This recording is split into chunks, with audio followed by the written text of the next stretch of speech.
Hydrogen, helium, lithium. Teacher yes बच्चा। आपने periodic table तो सिखा दिया पर ऑर्डर में याद ही नहीं रहता। अपनी स्टाइल में सिखाओ ना प्लीज प्लीज।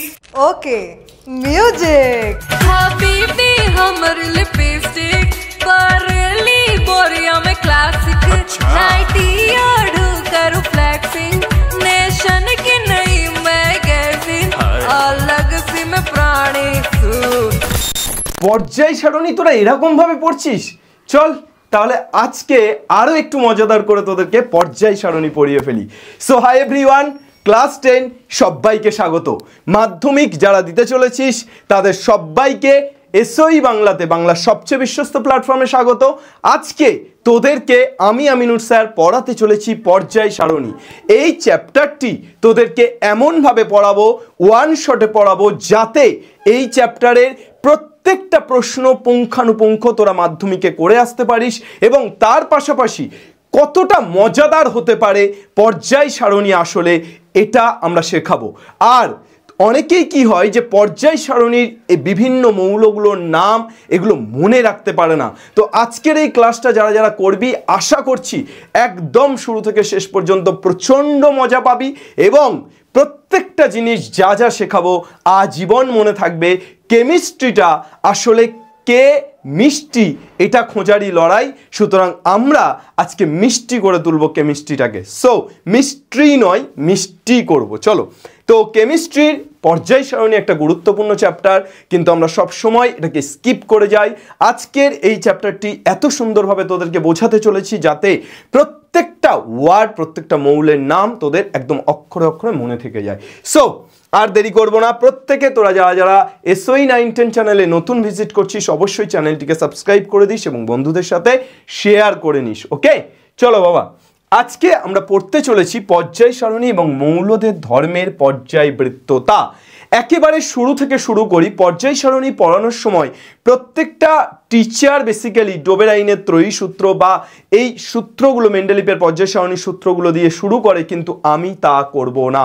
আমি এক্স্যাক্টলি একটা গাছ যেমন বেড়ে ওঠার জন্য সেই গাছ প্রথমে অঙ্কুরোদ্গম হয় এবং তারপর আস্তে আস্তে তাকে জল হাওয়া দিয়ে বাড়িয়ে তুলতে হয়, ঠিক তেমনভাবে পর্যায় সারণীর উৎপত্তি কোথা থেকে, অর্থাৎ পর্যায় সারণীটা আসছে কোথা থেকে, সেই জায়গা থেকে অর্থাৎ বীজ থেকে আমি পুরো গাছটাকে আস্তে আস্তে বাড়িয়ে তুলব। তো তোদেরকে কিন্তু আমি একেবারে বীজ থেকে ফলন পর্যন্ত নিয়ে যাব, সুতরাং প্রত্যেকে অপেক্ষা করিস। আর তারপর ফলনটা আবার বীজ হবে, অর্থাৎ পর্যায়বৃত্ততা সেটাই। তো প্রত্যেকে কিন্তু শুরু থেকে শেষ পর্যন্ত অপেক্ষাটা করিস। একদম ক্লিয়ারভাবে তোদেরকে কোথা থেকে পর্যায় সারণী আসছে, কেন পড়বো, আমরা এই সব কিছু নিয়ে ইন ডিটেলস আলোচনা করব। তো এই পর্যায় সারণী এবং মৌলদের ধর্মের পর্যায়বৃত্ততা এটা পড়ার জন্য অ্যাকচুয়ালি এই যে চ্যাপ্টারটি এটা পদার্থের ভৌত এবং রাসায়নিক ধর্মের একটা ভাগ।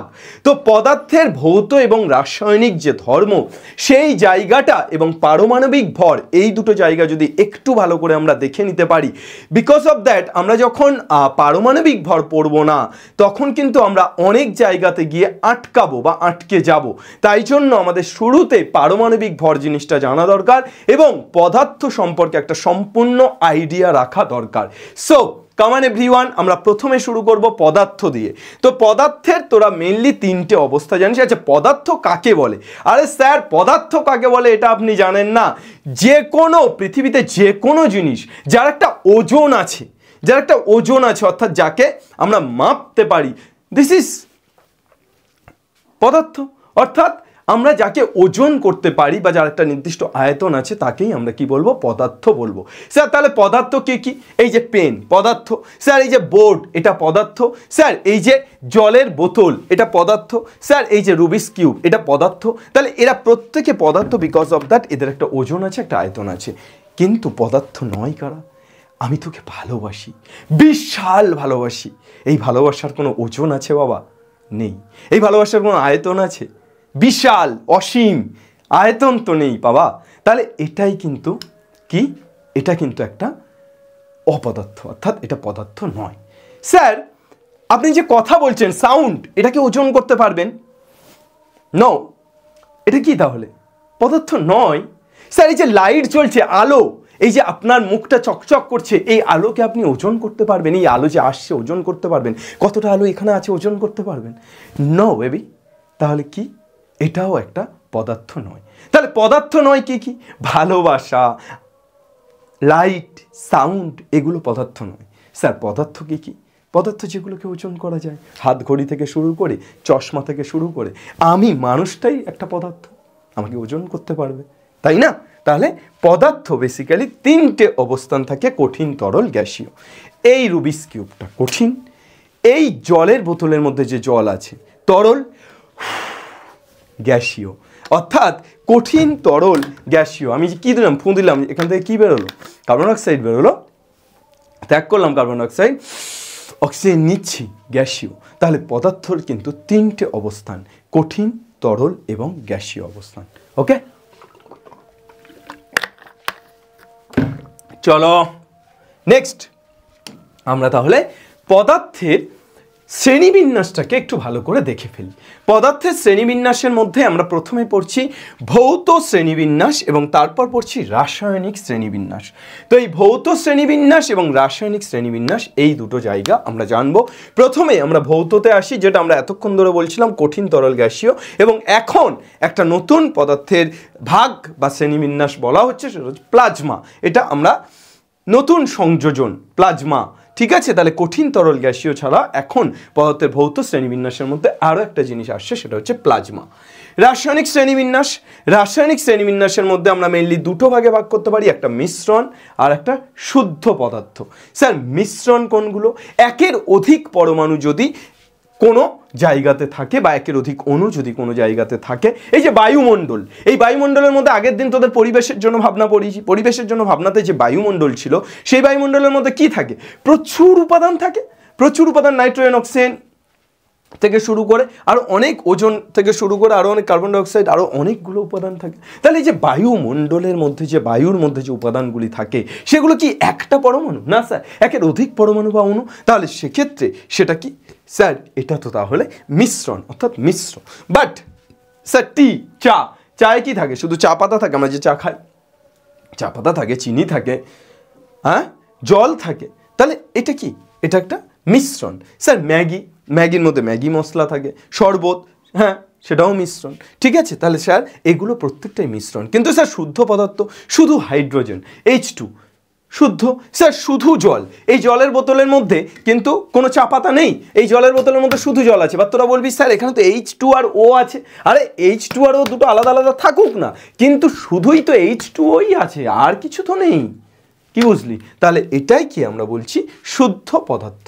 ওকে স্যার, তাহলে স্যার এরপর শুদ্ধ পদার্থ আর মিশ্রণ। মিশ্রণকে আমরা প্রধানত দুটো ভাগে ভাগ করতে পারি। স্যার একটাকে বলবো সমসত্ব মিশ্রণ, আর স্যার আরেকটাকে বলবো অসমসত্ব মিশ্রণ। তাহলে সমসত্ব মিশ্রণ কাকে বলে এবং অসমসত্ব মিশ্রণ কাকে বলে আমরা পড়ে ফেলবো। চলো, সমসত্ব মিশ্রণ, মিশ্রণের প্রতিটি অংশের গঠন ধর্ম একই থাকে। অর্থাৎ তুই ধর শরবত, শরবতের মধ্যে চিনি, লেবু টেবু সব গুলে দেওয়ার পর তুই কিছুকে আলাদা করতে পারবি? পারবো না, এইরকমই চিপকে থাকবে চিরদিনই তুমি যে আমার, যুগে যুগে আমি তোমারই, এইভাবেই যে চিপকে থাকবে। অর্থাৎ কেউ কাউকে আলাদা করা যাবে না, এই যে শরবতের মধ্যে চিনিকে আর জলকে আলাদা করা যাবে না, ছাড়ানো যাবে না। তাহলে এটা একটা কিন্তু সমসত্ব মিশ্রণ। Is that clear or not? অর্থাৎ আলাদা করা যাচ্ছে না। ওকে, কিন্তু অসমসত্ব মিশ্রণ কি? আলাদা করা গেলে জল আর তেল কখনোই মেশে না, জলে তেলে মেশে না, জলে তেলে মেশে না, আর এই জীবন হেসে না। ঠিক আছে, হেসে কাটিয়ে দিও না। তাহলে জল আর তেল এটা কিন্তু একটা কি মিশ্রণ বাবা? এটা কিন্তু একটা অসমসত্ব মিশ্রণ। হোয়াই? বিকজ এখানে জল আর তেলকে আলাদা করা যায়, অনায়াসে আলাদা করা যায়, বিকজ জল আর তেল কখনো একসাথে হয় না, একসাথে হয় না, জলের উপর তেল ভাসে। চলো নেক্সট, এরপর চলে আসি আমরা শুদ্ধ পদার্থ। এই শুদ্ধ পদার্থের মধ্যে তোরা যে পড়লি যে শুদ্ধ পদার্থের মধ্যে শুধু হাইড্রোজেন থাকতে পারে, আবার H2O থাকতে পারে। তাহলে যে শুধু হাইড্রোজেন এটাকে কি বলবো? মৌলিক। অর্থাৎ যেগুলো শুধুমাত্র হাইড্রোজেন, শুধুমাত্র O3 মানে ওজোন, বা শুধুমাত্র হিলিয়াম, শুধুমাত্র Na, শুধুমাত্র P4, এগুলো কি? এগুলো প্রত্যেকটা মৌলিক। বা যৌগিক কোনগুলো? এই যে H2O, carbon dioxide, CO2, carbon আছে, অক্সিজেন আছে, H2SO4, NaCl, C6H12O6, glucose, C6H12O6 কি? যৌগিক পদার্থ স্যার, অর্থাৎ একাধিক অণু থাকছে।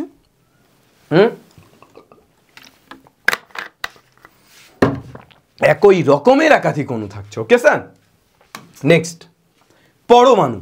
এই জিনিসটা আমাদের খুব ভালো করে জানতে হবে। যে কোনো কিছু জানার আগে আমাদের পরমাণু জানতে হবে। বেসিক ওই যে তোমরা ক্লাস 9-এ পড়েছিল সম্ভবত রাদারফোর্ড মডেল বা অন্যান্য যে বোর মডেল, ঠিক আছে, এগুলো তোমাদের মনে আছে কিনা আমি জানি না, কিন্তু বিষয় হচ্ছে যে এই জিনিসটা, এই বেসিক পার্টটা যদি তোমরা না জানো পর্যায় সারণীতে গিয়ে তোমরা হাবুডুবু খাবে। অ্যাকচুয়ালি পর্যায় সারণী ওই জন্যই ছেলে মেয়েদের ইন্টারেস্ট লাগে না, যে ওরা বেসিকটা বোঝে না। তো বেসিক যদি বোঝা যায় তাহলে পর্যায় সারণী কিন্তু দারুণ ইন্টারেস্টিং চ্যাপ্টার। ওকে, চল তো দেখা যাক তোমাদের ম্যাথ টিচার তোমাদের কেমিস্ট্রি ইন্টারেস্টিং করতে পারে কিনা। চলো, আচ্ছা, ইলেকট্রন শেল ডায়াগ্রাম, পরমাণু মডেলের দিকে আমরা যদি যাই, যে পরমাণু মডেলের মধ্যে আমরা জানি যে পরমাণুর একটা নিউক্লিয়াস থাকে। কি থাকে স্যার?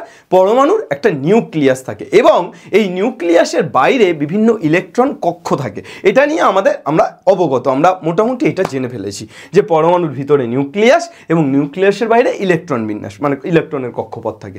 এইবার এই নিউক্লিয়াসের মধ্যে মেইনলি দুটো জিনিস থাকে, প্রোটন আর নিউট্রন। নিউক্লিয়াসের মধ্যে কি থাকে? প্রোটন আর নিউট্রন। আর নিউক্লিয়াসের বাইরে যে কক্ষপথগুলো, সেই কক্ষপথগুলোতে কি থাকে? ইলেকট্রন থাকে। এবার এই কক্ষপথগুলো একটা নির্দিষ্ট নাম আছে, কে, এল, এম, এন, ও, পি, এইভাবে নামগুলো চলতে থাকে। কি বললাম? কে, এল, এম, এন, ও, পি, এইভাবে নামগুলো চলতে থাকে। তাহলে প্রথম কক্ষপথকে n=1, দ্বিতীয় কক্ষপথ 2, তৃতীয় কক্ষপথ 3, চতুর্থ কক্ষপথ 4, পঞ্চম কক্ষপথ 5। আচ্ছা, এখানে আমরা এই যে প্রোটন, পরমাণুর মধ্যে যে প্রোটন থাকে, এই প্রোটন কোথায় থাকে? নিউক্লিয়াসের মধ্যে থাকে এবং অবভিয়াসলি পজিটিভ। নিউট্রন কিন্তু না পজিটিভ না নেগেটিভ। তোমরা জানো নিউট্রন নিস্তড়িত, অর্থাৎ নিউট্রন পজিটিভও নয় নেগেটিভও নয়, নিস্তড়িত। আর ইলেকট্রন কি sir? Electron negative. Okay sir, এইবার পরমাণুর মধ্যে কি থাকে? প্রোটন আর নিউট্রন। আর বাইরে কি থাকে? বাইরে থাকে ইলেকট্রন। তাহলে পরমাণুর মধ্যে থাকে হচ্ছে প্রোটন আর নিউট্রন, আর পরমাণুর যে বাইরের কক্ষপথগুলো, সেই কক্ষপথগুলোতে কে থাকছে? বাইরের কক্ষপথগুলোতে থাকছে আমার ইলেকট্রন। এবার স্যার একটা জিনিস আমাকে বলুন, যে বেসিক্যালি আমার পরমাণুর মধ্যে যে কটা প্রোটন থাকে তার বাইরে সে কটাই ইলেকট্রন থাকে। আচ্ছা, আমরা 1 থেকে 20 পর্যন্ত পারমাণবিক সংখ্যা, এইটা আমি একেবারে ক্লাস 9 থেকে আমি স্টুডেন্টদেরকে শিখতে দেখি, বা ক্লাস 9 থেকেই বলা হয়, টিচাররা বলেন, আমিও যখন পড়াশোনা করেছিলাম বলা হয়েছিল যে 1 থেকে 20 পর্যন্ত পারমাণবিক সংখ্যার নাম মুখস্থ রাখতে হবে। তোমরা কমেন্টে লিখে জানিও তো যে কজনের তোমাদের 1 থেকে 20 পর্যন্ত পারমাণবিক সংখ্যার নাম মুখস্থ আছে।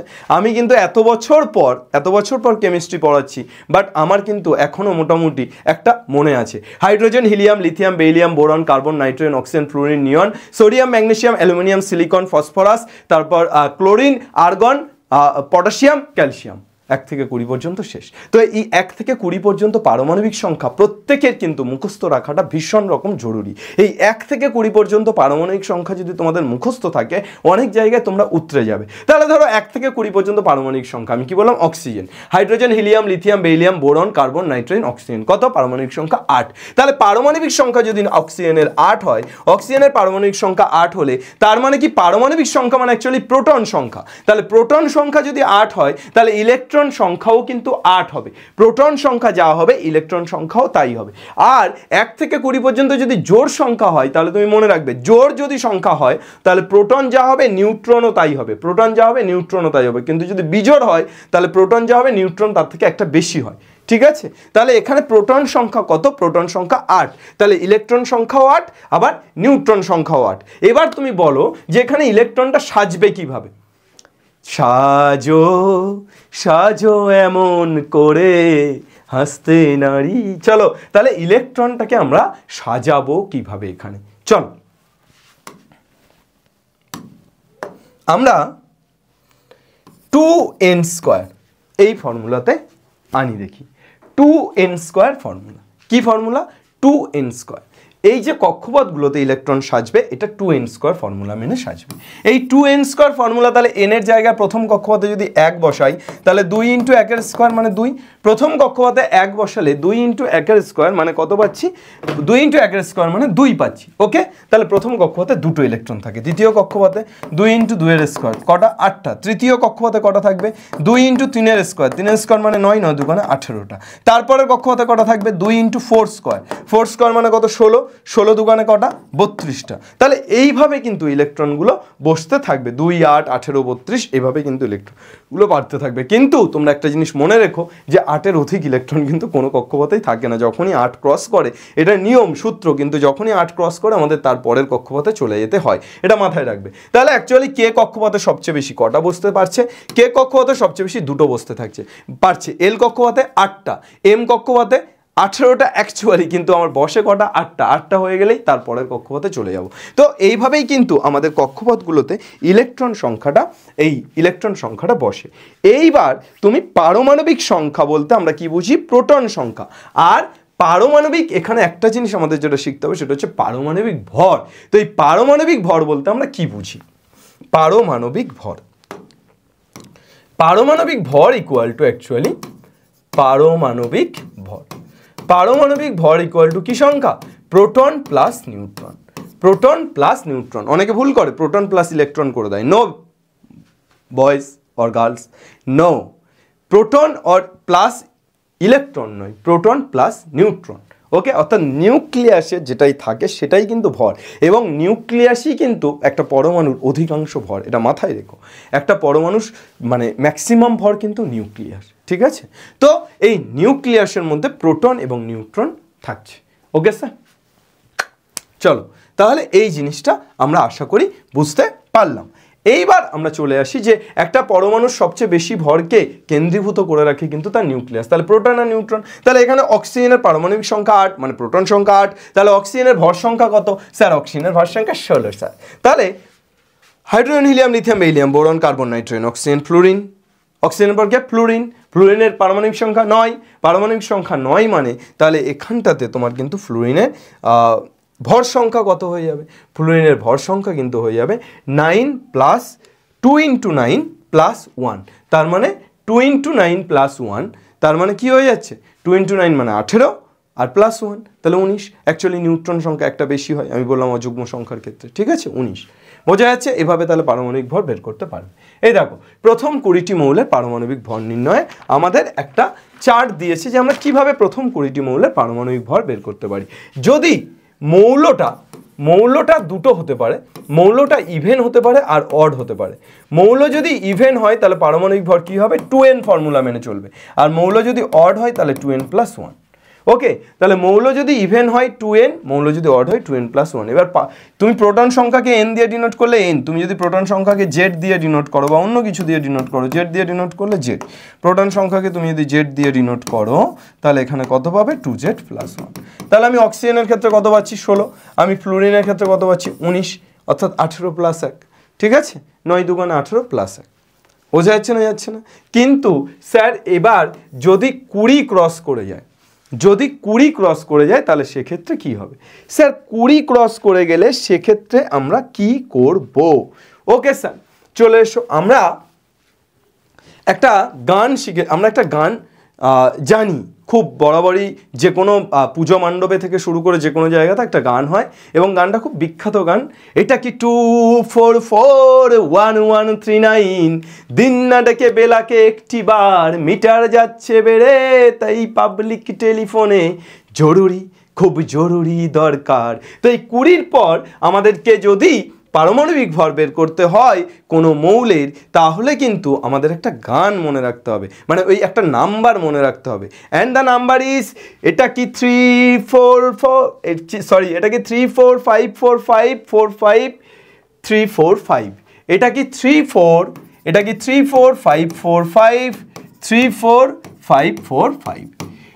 34545 34545 45345, ভুল লিখলাম মনে হয়। এটা কি 34545 45345 45345। ওকে, তাহলে এটা কি 211 বেলাবশের নাম্বার নয়, 345 4 5 4 5 3 4 5 3 4 5 4 5 4 5 3 4 5 এটা মনে রেখো, ঠিক আছে। এবার ধরো আমরা একটা এমন মৌল তুলে নিচ্ছি যে মৌলের পারমাণবিক সংখ্যা 29, ধরো Cu29, Cu শুন, তাহলে পারমাণবিক সংখ্যা কত? 29। তাহলে এর ভর সংখ্যা কত হবে? 2 × Z প্লাস এর ক নাম্বার, ধরো আমরা 21 থেকে 30 পর্যন্ত যাব। 21-এর জন্য এটা, 22-এর জন্য এটা, 23-এর জন্য এটা, 24-এর জন্য এটা, 25, 26, 27, 28, 29, তাহলে কত হবে? 4। তাহলে 2 × 29 প্লাস 4। যদি 21 হতো, কার পারমাণবিক সংখ্যা 21? এসসির পারমাণবিক সংখ্যা 21, তাহলে Sc21, তাহলে সেক্ষেত্রে কি হতো? সেক্ষেত্রে কিন্তু হতো 2 × 21 প্লাস কত? প্লাস 3। ওকে স্যার, নাও টুকে স্যার, বোঝা যাচ্ছে? তাহলে 21 থেকে 30 পর্যন্ত পারমাণবিক সংখ্যা যদি দেওয়া থাকে, তাহলে 21 থেকে 30 পর্যন্ত তার ভর সংখ্যাও বের করব। অ্যাকচুয়ালি আমি তোমাদেরকে 20টা শোনালাম যে hydrogen, helium, lithium, beryllium, boron, আমার 20 পর্যন্ত মুখস্থ আছে, বিকজ আমি কেমিস্ট্রি নিয়ে আর ফার্দার স্টাডি করিনি আফটার এইচএস। কিন্তু তোমাদের 30 পর্যন্ত মনে রাখাটা দরকার, বিশেষত যারা তোমরা কেমিস্ট্রি নিয়ে এগোবে ভাববে তাদের কিন্তু 30 পর্যন্ত মনে রাখতেই হবে, ঠিক আছে। আর 11-12-এর জন্য 30 পর্যন্ত মনে রাখো। আমি যখন 11-12-এ পড়েছি তখন আমার 30 পর্যন্ত মনে ছিল, বাট এখন নেই। কিন্তু আমার সবচেয়ে 11-12-এ যদি বলা যায় যে আমার সবচেয়ে ফেভারিট সাবজেক্ট ছিল ফিজিক্স এবং ম্যাথামেটিক্স, আর আমার সবচেয়ে বায়োলজি ঠিক আছে, পড়ে নিলে হয়ে যেত, ইন্টারেস্টিং ছিল, বাট সবচেয়ে যেটা আমাকে নাজেহাল করে ছেড়েছে সেটা কিন্তু এই কেমিস্ট্রি। তার কারণ কেমিস্ট্রিতে এত ব্যতিক্রম যে মাথার চুল উড়ে যাওয়ার মতো ব্যতিক্রম আর কি, মানে মাথার চুল গুনে শেষ করা যেতে পারে হয়তো, কিন্তু কেমিস্ট্রির ব্যতিক্রম শেষ করা যেতে পারে না, এক্সেপশন শেষ করা যেতে পারে না। তো এই কেমিস্ট্রির এক্সেপশন আমাকে খুব ভুগিয়েছে। আমরা বন্ধুদেরকে বলতাম যে এই জিনিসটাকে ছেড়ে দে মা, কেঁদে বাঁচি, উচ্চ মাধ্যমিক হয়ে গেলে গঙ্গা জলে স্নান করে নেবো যেন আর কেমিস্ট্রি না থাকে। কিন্তু তারপরও গ্র্যাজুয়েশনে উঠে 3 বছর কেমিস্ট্রি পাশে পড়তে হয়েছে। কপাল, লেখা আছে কেমিস্ট্রি পড়তে হবে, কিছু করার নেই। যাই হোক, আমরা মোটামুটি তাহলে এই জায়গাটা বুঝতে পারলাম। এবার চলে আসি আমরা নেক্সট। ঢুকছি স্যার কোথায়? আমরা করব জয়, মেন্ডেলিপের পর্যায় সারণী এবার হবে ক্ষয়। চলো, মেন্ডেলিপের পর্যায় সারণী ক্ষয় হয়ে অলরেডি গেছে। তো বিষয় যেটা হচ্ছে সেটা হচ্ছে যে আমরা এখন যেটা পড়তে চলেছি সেটা হচ্ছে পর্যায় সারণী। এবার পর্যায় সারণীর মধ্যে আমরা 3 ধরনের পর্যায় সারণী পরপর দেখে আসবো। তার মধ্যে মেইনলি আমরা আধুনিক দীর্ঘ পর্যায় সূত্র এটাকেই মাথায় রাখবো। তো এই 3 ধরনের পর্যায় সারণী বেসিক্যালি প্রথম যিনি এসছেন তিনি হচ্ছেন মেন্ডেলিপ। তো এই মেন্ডেলিপের পর্যায় সূত্র, মেন্ডেলিপের পর্যায় সূত্রের অনেক ত্রুটি ছিল, তারপর আধুনিক পর্যায় সূত্র এলো, আধুনিক পর্যায় সূত্রকে আরও দীর্ঘায়িত করে আধুনিক দীর্ঘ পর্যায় সূত্র এলো। এখন আমরা যেটাকে মেনে চলি মৌলদের বিন্যাসের জন্য, এবং এরা প্রত্যেকে এসছে কেন? এরা প্রত্যেকে এসছে যে পৃথিবীতে যে মৌলগুলো আছে বিশেষত সেই মৌলগুলোকে তো কোথাও না কোথাও স্ট্যাবলিশ করতে হবে। তাদের তো এক একটা জায়গাতে যদি স্ট্যাবলিশ না করতে পারি তাহলে তাদের আমি আইডিয়া করতে পারবো না তাদেরকে কীভাবে কাজে লাগাবো বা তাদেরকে পরিবেশে তারা কিভাবে কাজে লাগবে। সেক্ষেত্রে আমাদেরকে একটা নির্দিষ্ট ছকে বাঁধতে হবে পুরো মৌলগুলোকে, আর তা না হলে সম্ভব নয়। তো সেক্ষেত্রে আমাদেরকে নির্দিষ্ট ছকে বাঁধার জন্যই কিন্তু বারবার করে আমাদের এই চেঞ্জেসগুলো করা হচ্ছে, এবং নতুন কিছু আসলে তখনই নতুন চেঞ্জেস হচ্ছে। কেমিস্ট্রিতে কিন্তু চেঞ্জেস আসতেই থাকে এবং এক্সেপশন আসতেই থাকে। তো এখানে বিষয় যেটা হচ্ছে যে মেন্ডেলিপের পর্যায় সূত্র, আধুনিক পর্যায় সূত্র এবং দীর্ঘ পর্যায় সূত্র, এখানে দুটো জিনিস, এটা কি দিয়েছে আমি বুঝতে পারছি না। যাই হোক, এখানে দুটো জিনিস আমাদের খুব ইম্পর্টেন্ট, একটা শ্রেণী আর একটা হচ্ছে পর্যায়। তোমরা স্তম্ভ আর সারি এটা পড়েছো কিনা আমি জানি না। আমাদের ক্লাস 12-এ ম্যাট্রিক্সের একটা চ্যাপ্টার আছে ম্যাথামেটিক্সে, সেখানে স্তম্ভ এবং সারির কনসেপ্ট আছে। তো সবই আছে ইন্টারলিঙ্ক, বুঝলি? তাহলে এখানে কিন্তু স্তম্ভ আর সারি নেই, এখানে আছে পর্যায় আর শ্রেণী। তো স্যার পর্যায় কাকে বলবো? শুয়ে পড়। স্যার শুয়ে পড়বো কেন? হরাইজন্টালি শুয়ে পড়। স্যার এই যে হাত পর্যায়, কিন্তু যদি এইভাবে থাকে শ্রেণী। অর্থাৎ বিষয়টা হচ্ছে হরাইজন্টালি যদি কোনো কিছু থাকে তাহলে সেটা পর্যায়। স্যার যদি কোনো কিছু ভার্টিক্যালি থাকে দিস ইজ শ্রেণী। অর্থাৎ আমরা যদি এইভাবে যাই তাহলে একটা পর্যায়, দুটো পর্যায়, তিনটে পর্যায়, চারটে পর্যায়, পাঁচটা পর্যায়, এভাবে যাবে। আর শ্রেণী কোনগুলো বাবা? আমরা যদি এভাবে আসি একটা শ্রেণী, দুটো শ্রেণী, তিনটে শ্রেণী, চারটে শ্রেণী, পাঁচটা শ্রেণী, ছটা শ্রেণী, সাতটা শ্রেণী, এইভাবে যাবে শ্রেণী, কন্টিনিউ চলতে থাকবে। তাহলে এইভাবে আসলে শ্রেণী আর এইভাবে আসলে পর্যায়। স্যার তাহলে মেন্ডেলিপের পর্যায় সূত্রে কটা পর্যায় ছিল? 7টা। স্যার শ্রেণী কটা ছিল? 8টা। আধুনিক পর্যায় সূত্রে কটা পর্যায় ছিল? 7টা। স্যার শ্রেণী কটা ছিল? 9টা। আর এখন স্যার আধুনিক দীর্ঘ পর্যায় সূত্র কিন্তু कमाल कर दिया बेटा, श्रेणी को एक लफ्ज से कहां पहुंच दिया।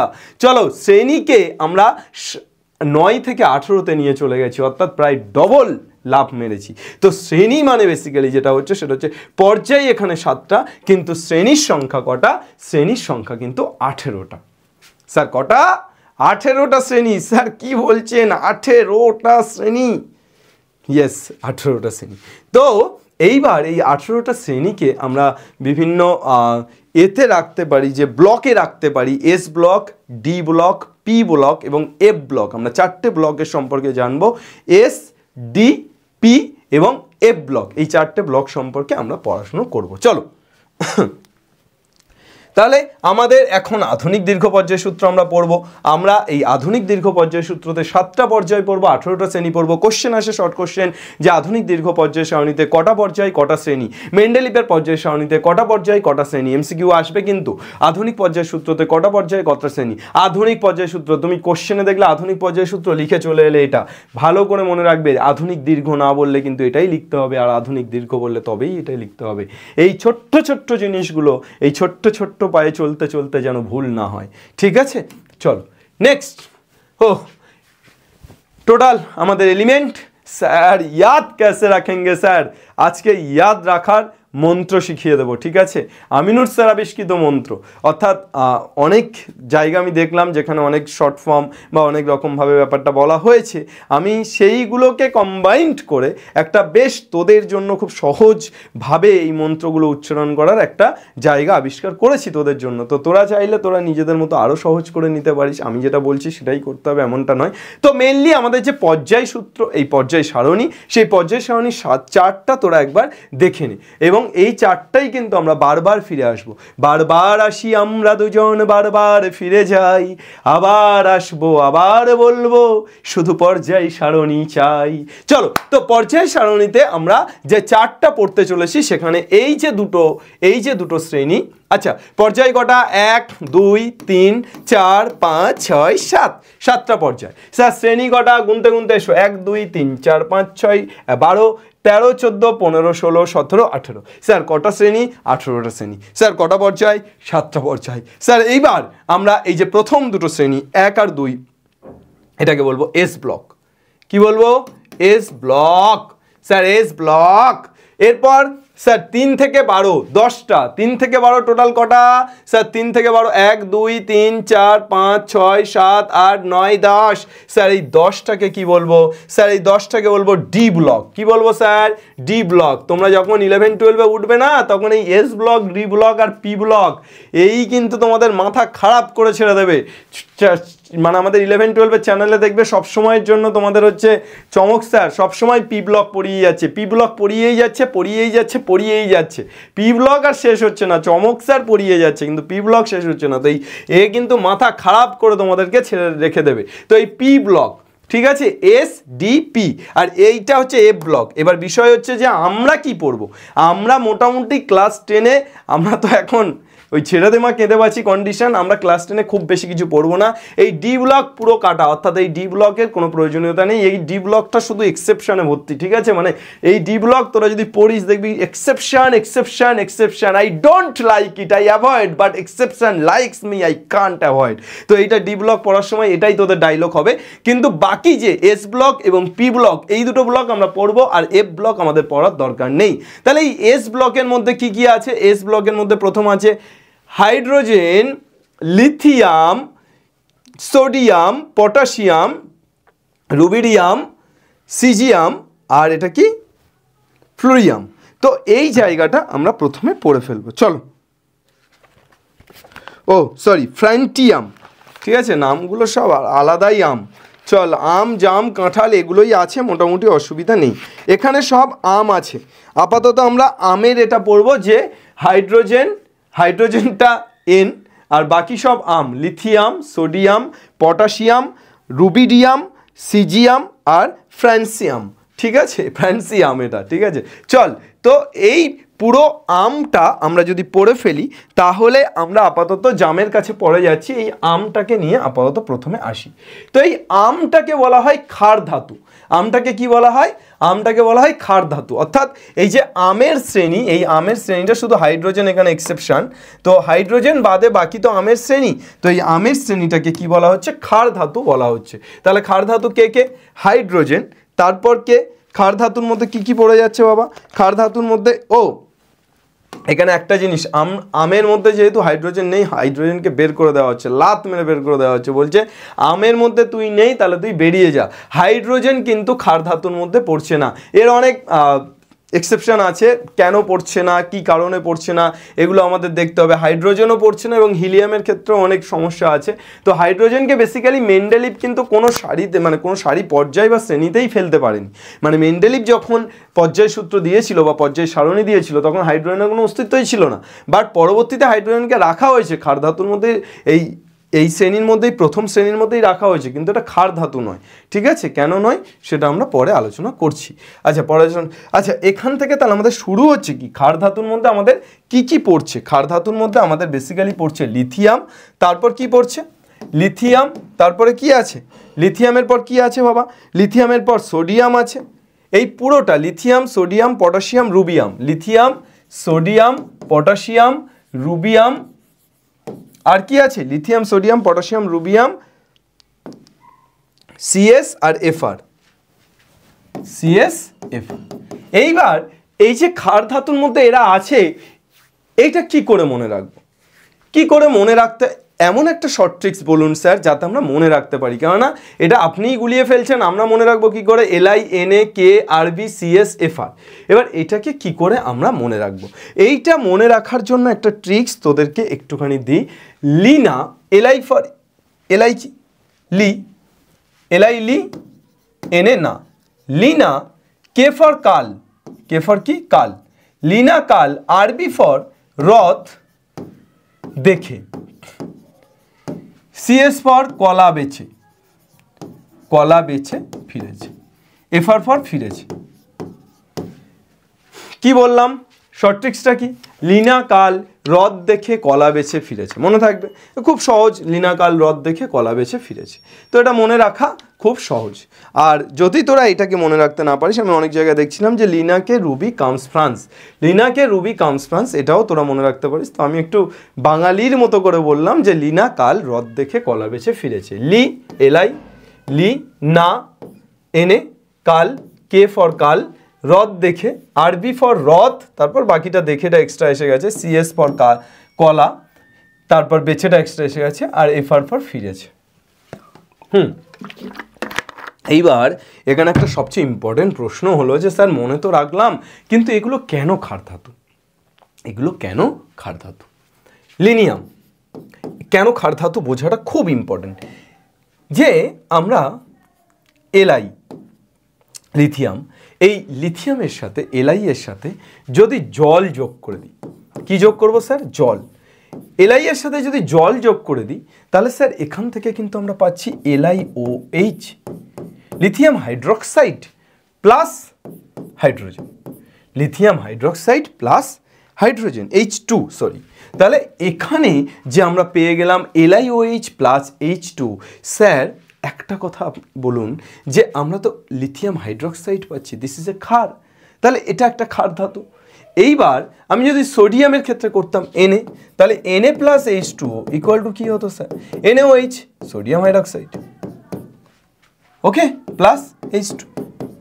এবার স্যার এই যে লিথিয়াম অক্সাইড, সোডিয়াম অক্সাইড বা সোডিয়াম হাইড্রোক্সাইড এইগুলো যে পাচ্ছি আমরা, অর্থাৎ Li plus H2O, LiOH plus H2, NaOH plus H2O, এই NaOH LiOH তো ক্ষার, ওকে। তাহলে স্যার এই জন্যই কিন্তু এই যে ধাতুগুলো লিথিয়াম, সোডিয়াম, পটাশিয়াম, এগুলোকে কি বলা হচ্ছে?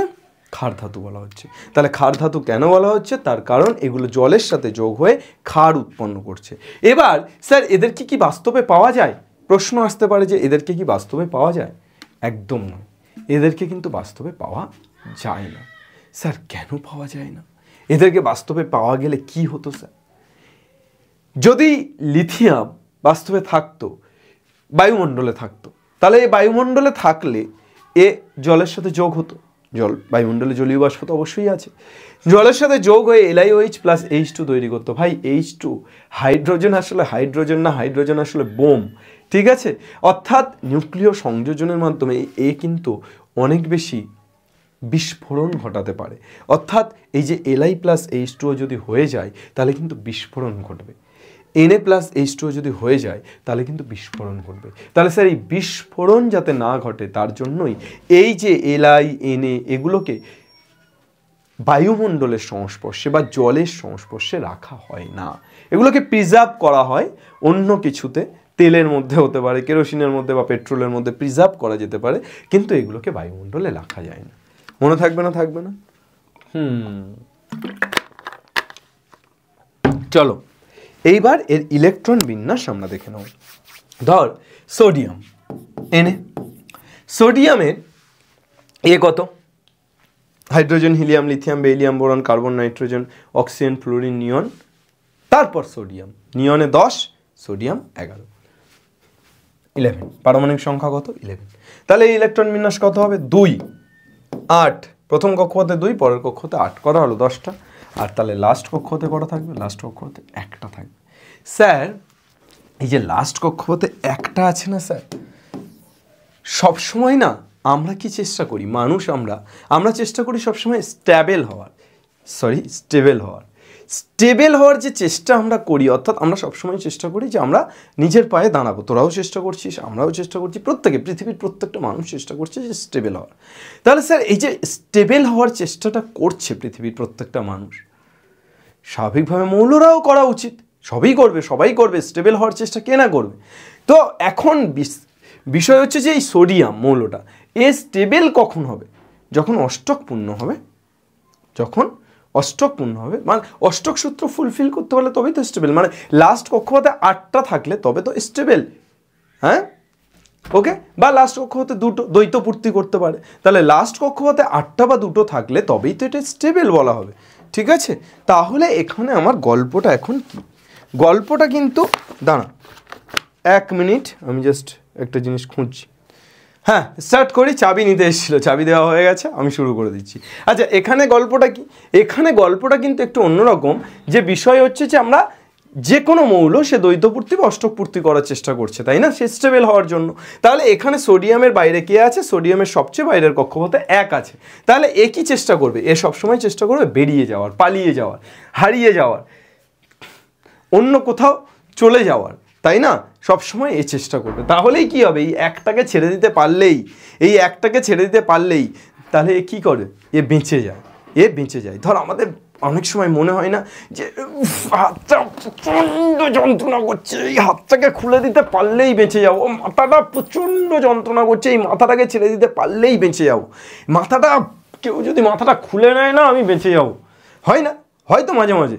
তাহলে সেই রকমভাবে কিন্তু সোডিয়ামের এই চাইছে সারাক্ষণ, একটা প্রচণ্ড ডিস্টার্ব করছে আমাকে, আমার স্টেবলভাবে থাকতেই দিচ্ছে না, একটাকে বের করে দিতে পারলেই বেঁচে যাবো। তো এই যে বের করে দেওয়া, ধাক্কা মারা, সরিয়ে দেওয়া, অন্য জায়গায় ফেলে দেওয়া, তার জন্যই কিন্তু এনের পাশে সবসময় দেখবি Na+ থাকে। কেন? ইলেকট্রন দিয়ে দেয় বলে। স্যার যে দিয়ে দেয় সে কী করে প্লাস হলো? আরে পাগলা, ইলেকট্রন মানেই তো নেগেটিভ, তাহলে নেগেটিভ ছেড়ে দিলে সে তো পজিটিভ হবে, এটাই স্বাভাবিক। যে কেউ যদি নেগেটিভ ছেড়ে দেয় সে পজিটিভ হবে, এটাই স্বাভাবিক। Yes or no sir? Yes sir. তাহলে এক্ষেত্রে কিন্তু আমরা কি দেখতে পাচ্ছি? আমরা দেখতে পাচ্ছি যে সোডিয়াম একটা ইলেকট্রন ছেড়ে দিয়ে Na+ পরিণত হচ্ছে। সেমভাবে আমাদের প্রত্যেকটা যে ক্ষার ধাতু আছে তাদের প্রত্যেকেরই কিন্তু শেষে, তুই তার সোডিয়ামের পর পটাশিয়ামকে দেখ, পটাশিয়ামকে যদি দেখিস, পটাশিয়াম কত? পটাশিয়াম 19। ওকে, তাহলে 19 যদি হয় তাহলে সেক্ষেত্রে কি হবে? 19, আচ্ছা 19 যদি হয় সেক্ষেত্রে কি হবে? 2, তারপরে কক্ষপথে 8, 10 হলো, তারপরে কক্ষপথে আবার 8, 2, 8, 8, তাহলে কত হলো? 10 আর 8 18। তাহলে লাস্ট কক্ষপথে কটা থাকবে? লাস্ট কক্ষপথে 1টা থাকবে। Yes or no sir? তাহলে এও কি করবে স্যার? ছেড়ে দেওয়ার চেষ্টা করবে স্যার। তাহলে কেও কি স্যার? K+। শোন, এদের মধ্যে ফ্রান্সিয়াস যে আছে এ তেজস্ক্রিয় এবং স্বল্পস্থায়ী। কটা নোট তোরা একটু মনে রাখ। ফ্রান্সিয়াস, প্রত্যেকটা জিনিস যেভাবে তোদেরকে পড়াচ্ছি আই থিঙ্ক কোনো কিছু তোদের আটকাবে না, পরীক্ষাতে যা আসবে আগুন লাগিয়ে দিয়ে চলে আসবে, ঠিক আছে? আচ্ছা, এই লাস্ট কক্ষপথটাকে কিন্তু যোজ্যতা কক্ষপথ বলা হয়, এটা একটু মাথায় রাখিস, যোজ্যতা কক্ষপথ, ঠিক আছে? শোন,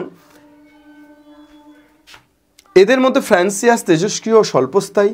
তাই ফ্রান্সিয়াসের যে তোর যদি বলে যে ফ্রান্সিয়াস কেমন, ফ্রান্সিয়াসের বৈশিষ্ট্য বলো, তেজস্ক্রিয় এবং স্বল্পস্থায়ী। বা ক্ষার ধাতুর মধ্যে সবচেয়ে তেজস্ক্রিয় এবং স্বল্পস্থায়ী মৌলটির নাম বলো বা ধাতুর নাম বলো, তখন কিন্তু সেটা আমাদের ফ্রান্সিয়াস।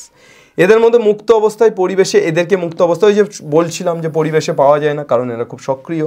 এদের যোজ্যতা কক্ষে একটি করে ইলেকট্রন থাকে, এই যে বললাম যে লাস্ট কক্ষপথটাই যোজ্যতা কক্ষপথ, আর যোজ্যতা কক্ষে একটি করে ইলেকট্রন থাকে, তাই Na+Ka+ এই জাতীয় আয়ন গঠন করে স্থায়ী হতে চায় এবং অষ্টক পূর্তি বা দ্বৈত পূর্তি সম্পন্ন করে, যেটা এতক্ষণ বলছিলাম তোদেরকে। বেসিক্যালি এতক্ষণ এটা নিয়েই আমরা আলোচনা করছিলাম। নেক্সট, এর পরের যে পোর্শনটা সেটা হচ্ছে ক্ষারীয় মৃত্তিকা ধাতু। স্যার কোন পোর্শনটা? এটা বললাম বারবার ফিরে আসবো, বারবার আসবো আমরা পর্যায় সারণীতে। স্যার কোনটা ক্ষারীয় মৃত্তিকা ধাতু? এই যে sir Be, Mg, Ca, Sr, Ba, Ra, অর্থাৎ এই টোটালটা। Sr এর পর কে থাকলে ও এদিকে কে আছে, Sr কে, ঠিক আছে? যাই হোক, ইয়ার কি মারছি। আচ্ছা, তো এই টোটালটা কি? এই টোটালটা হচ্ছে ক্ষারীয় মৃত্তিকা ধাতু। স্যার ক্ষারীয় মৃত্তিকা কেন? আগেরটা ক্ষার আর এটা ক্ষারীয় মৃত্তিকা কেন, এই জানাগুলো খুব দরকার। আগেরটা ক্ষার ধাতু এই কারণে স্যার, আগেরটা কিন্তু আমার মুক্ত অবস্থায় বাতাসে পাওয়া যাচ্ছে না, কিন্তু জলের সাথে যোগ হয়ে ক্ষার তৈরি করছে, তাই জন্য ক্ষার ধাতু। কিন্তু এর পরেরটা এটা ক্ষারীয় মৃত্তিকা এই কারণে যে এটাও জলের সাথে যুক্ত হয়ে ক্ষারই তৈরি করছে, বাট এটা পাওয়া যাচ্ছে, এটা অ্যাভেলেবেল বাস্তব, যার জন্য আমরা এটাকে কি বলছি, ক্ষারীয় মৃত্তিকা। মৃত্তিকা মানে কি? মাটির কাছাকাছি থাকে, মাটিতে অ্যাভেলেবেল, ঠিক আছে, পৃথিবীতে অ্যাভেলেবেল। যাই হোক, Be, Mg, Ca, Sr, Ba, Ra, Be, Mg, Ca, Sr, Ba, Ra, Be, Mg, Ca, Sr, Ba, Ra। Sir কী করে মনে রাখবো sir? Oh sorry, radium capital আর হবে। স্যার কী করে মনে রাখবো? Be, Mg, Ca, Sr, Ba, Ra। Sir biryani তো আমরা খেয়েছি, হ্যাঁ, মোগলাইও খেয়েছি, হ্যাঁ স্যার, কাবাব, হ্যাঁ স্যার, আচ্ছা খেয়েছি, খাওয়া বলে বিরিয়ানি, মোগলাই, কাবাব, এগুলোকে আর খাওয়া বলে? সাঁটানো বলে। কি বলে? সাঁটানো। স্যার সাঁটিয়েছি স্যার। তাহলে বিরিয়ানি, মোগলাই, কাবাব এই সব কিছু সাঁটিয়ে কোথায় ফিরেছি? সাঁটিয়ে বাড়ি ফিরেছি। এবার ফিরেছি তো নেই স্যার, আরে আছে, তাহলে আরে থাকলে তো ফিরেছি হচ্ছে না। তাহলে এখানে আমাদেরকে যেটা বলতে হবে, বিরিয়ানি, ট্রিক্সটা শোন, বিরিয়ানি, মোগলাই, কাবাব সাঁটিয়ে বাড়িতে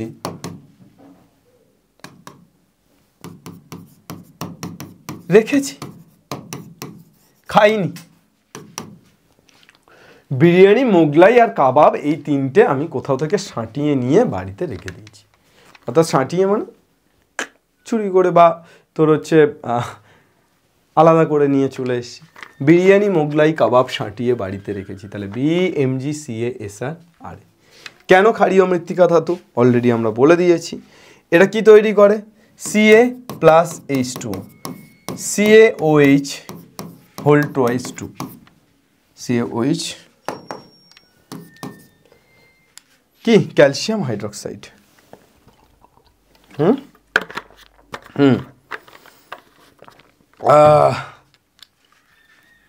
ক্যালসিয়াম হাইড্রোক্সাইড। এবার এটা ক্ষারীয় মৃত্তিকা কেন? ক্ষারীয় তো কেন বললাম, আর ক্ষারীয় মৃত্তিকা কেন? তার কারণ ভূপৃষ্ঠের উপরে এটাকে পাওয়া যায়, ঠিক আছে? ইলেকট্রন বিন্যাস চলে আয়, যে কোনো একটা তুলে নে। Mg, ম্যাগনেসিয়াম, ম্যাগনেসিয়ামের বলতো কত? Mg 12। স্যার 12 মানে 2, 8, 10 আর 2। যোজ্যতা কক্ষে কটা? 2। স্যার যোজ্যতা কক্ষে কটা থাকছে? 2। স্যার ক্যালসিয়াম আছে তো স্যার? ও এখানে ক্যাপিটাল দিয়েছি কেন?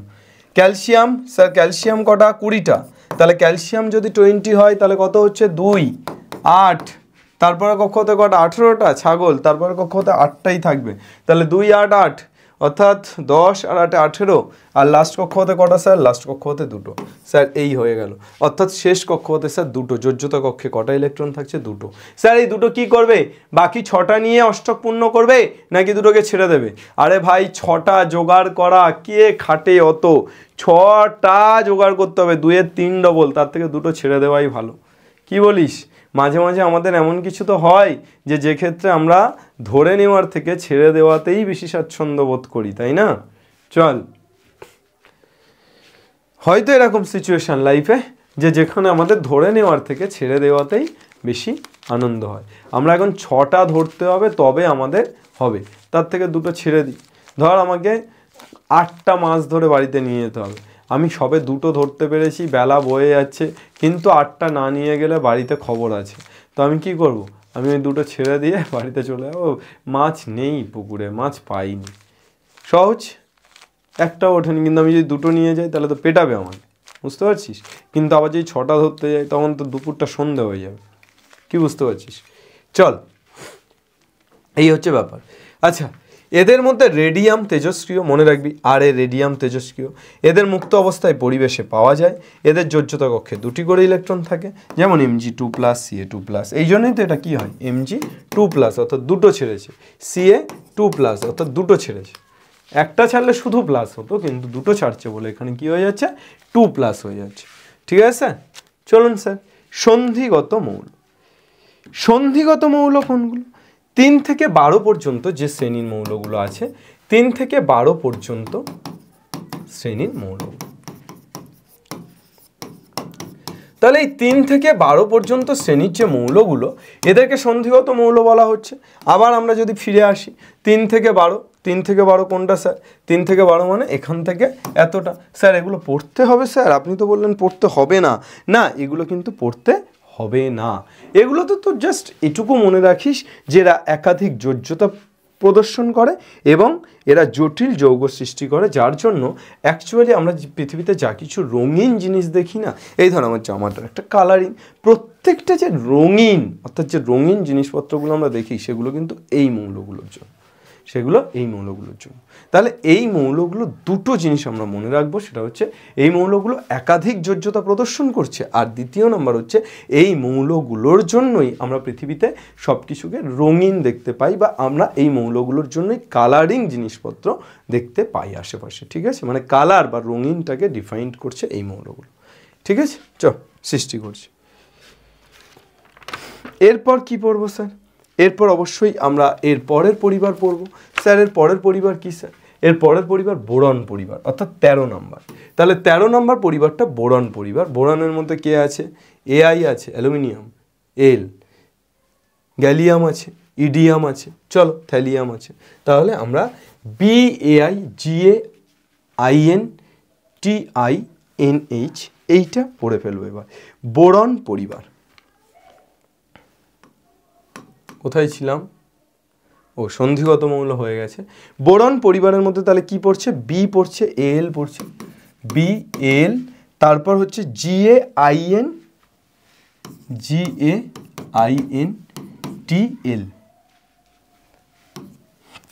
তাই তো আছে। মনে রাখবো কিভাবে স্যার? BLGAINTL NH, NH প্রয়োজন নেই, NH এর প্রয়োজনীয়তাটা এখানে নেই। চলো স্যার মনে রাখবো কিভাবে? বেগুন আলু গাজর ইন থালি, এভাবে যদি আমরা মনে রাখি, বেগুন, ট্রিক্সটা কি? বেগুন আলু গাজর, বেগুন আলু গাজর ইন, এটা ইনই আছে, থালি। তাহলে থালির মধ্যে কি আছে, বা থলির মধ্যেও বলতে পারিস, থালি বা থলির মধ্যে কি আছে? থালি বা থলির মধ্যে আছে বেগুন আলু এবং গাজর। ঠিক আছে, চল এইবার আমরা এর ট্রিক্স তো পড়লাম, এর ইলেকট্রন বিন্যাস আমরা পড়ে ফেলবো। ইলেকট্রন বিন্যাস ধর বোরন, বোরন কত? 5, তাহলে 5 মানে 2 কমা 3, তাহলে শেষে কটা থাকছে 3টে। এল অ্যালুমিনিয়াম কত, অ্যালুমিনিয়ামের পারমাণবিক সংখ্যা 13, তাহলে কত হচ্ছে 2,8,3, তাহলে 3টে, তাহলে যোজ্যতা কক্ষে কটা ইলেকট্রন থাকছে, 3টে ইলেকট্রন থাকছে, তাহলে 3টে ইলেকট্রনই ছেড়ে দেওয়ার চেষ্টা করবে। দেখ বাবা আমার 8টার মধ্যে যদি 3কে 8 করতে হয় তাহলে হয় 5টা নিতে হবে নয় 3টে ছাড়তে হবে। ছাড়াটা সহজ, কেননা 3টে আছে মাত্র, আর নেওয়াটা কঠিন কেননা 5টা আছে। ওকে চল, তাহলে এখানেও আমাদের কিন্তু ছেড়ে দিতে হবে, অর্থাৎ এখানেও কিন্তু আমার 3+ হয়ে যাচ্ছে, 3+, বোরন অ্যালুমিনিয়াম এগুলোর ক্ষেত্রে বললাম।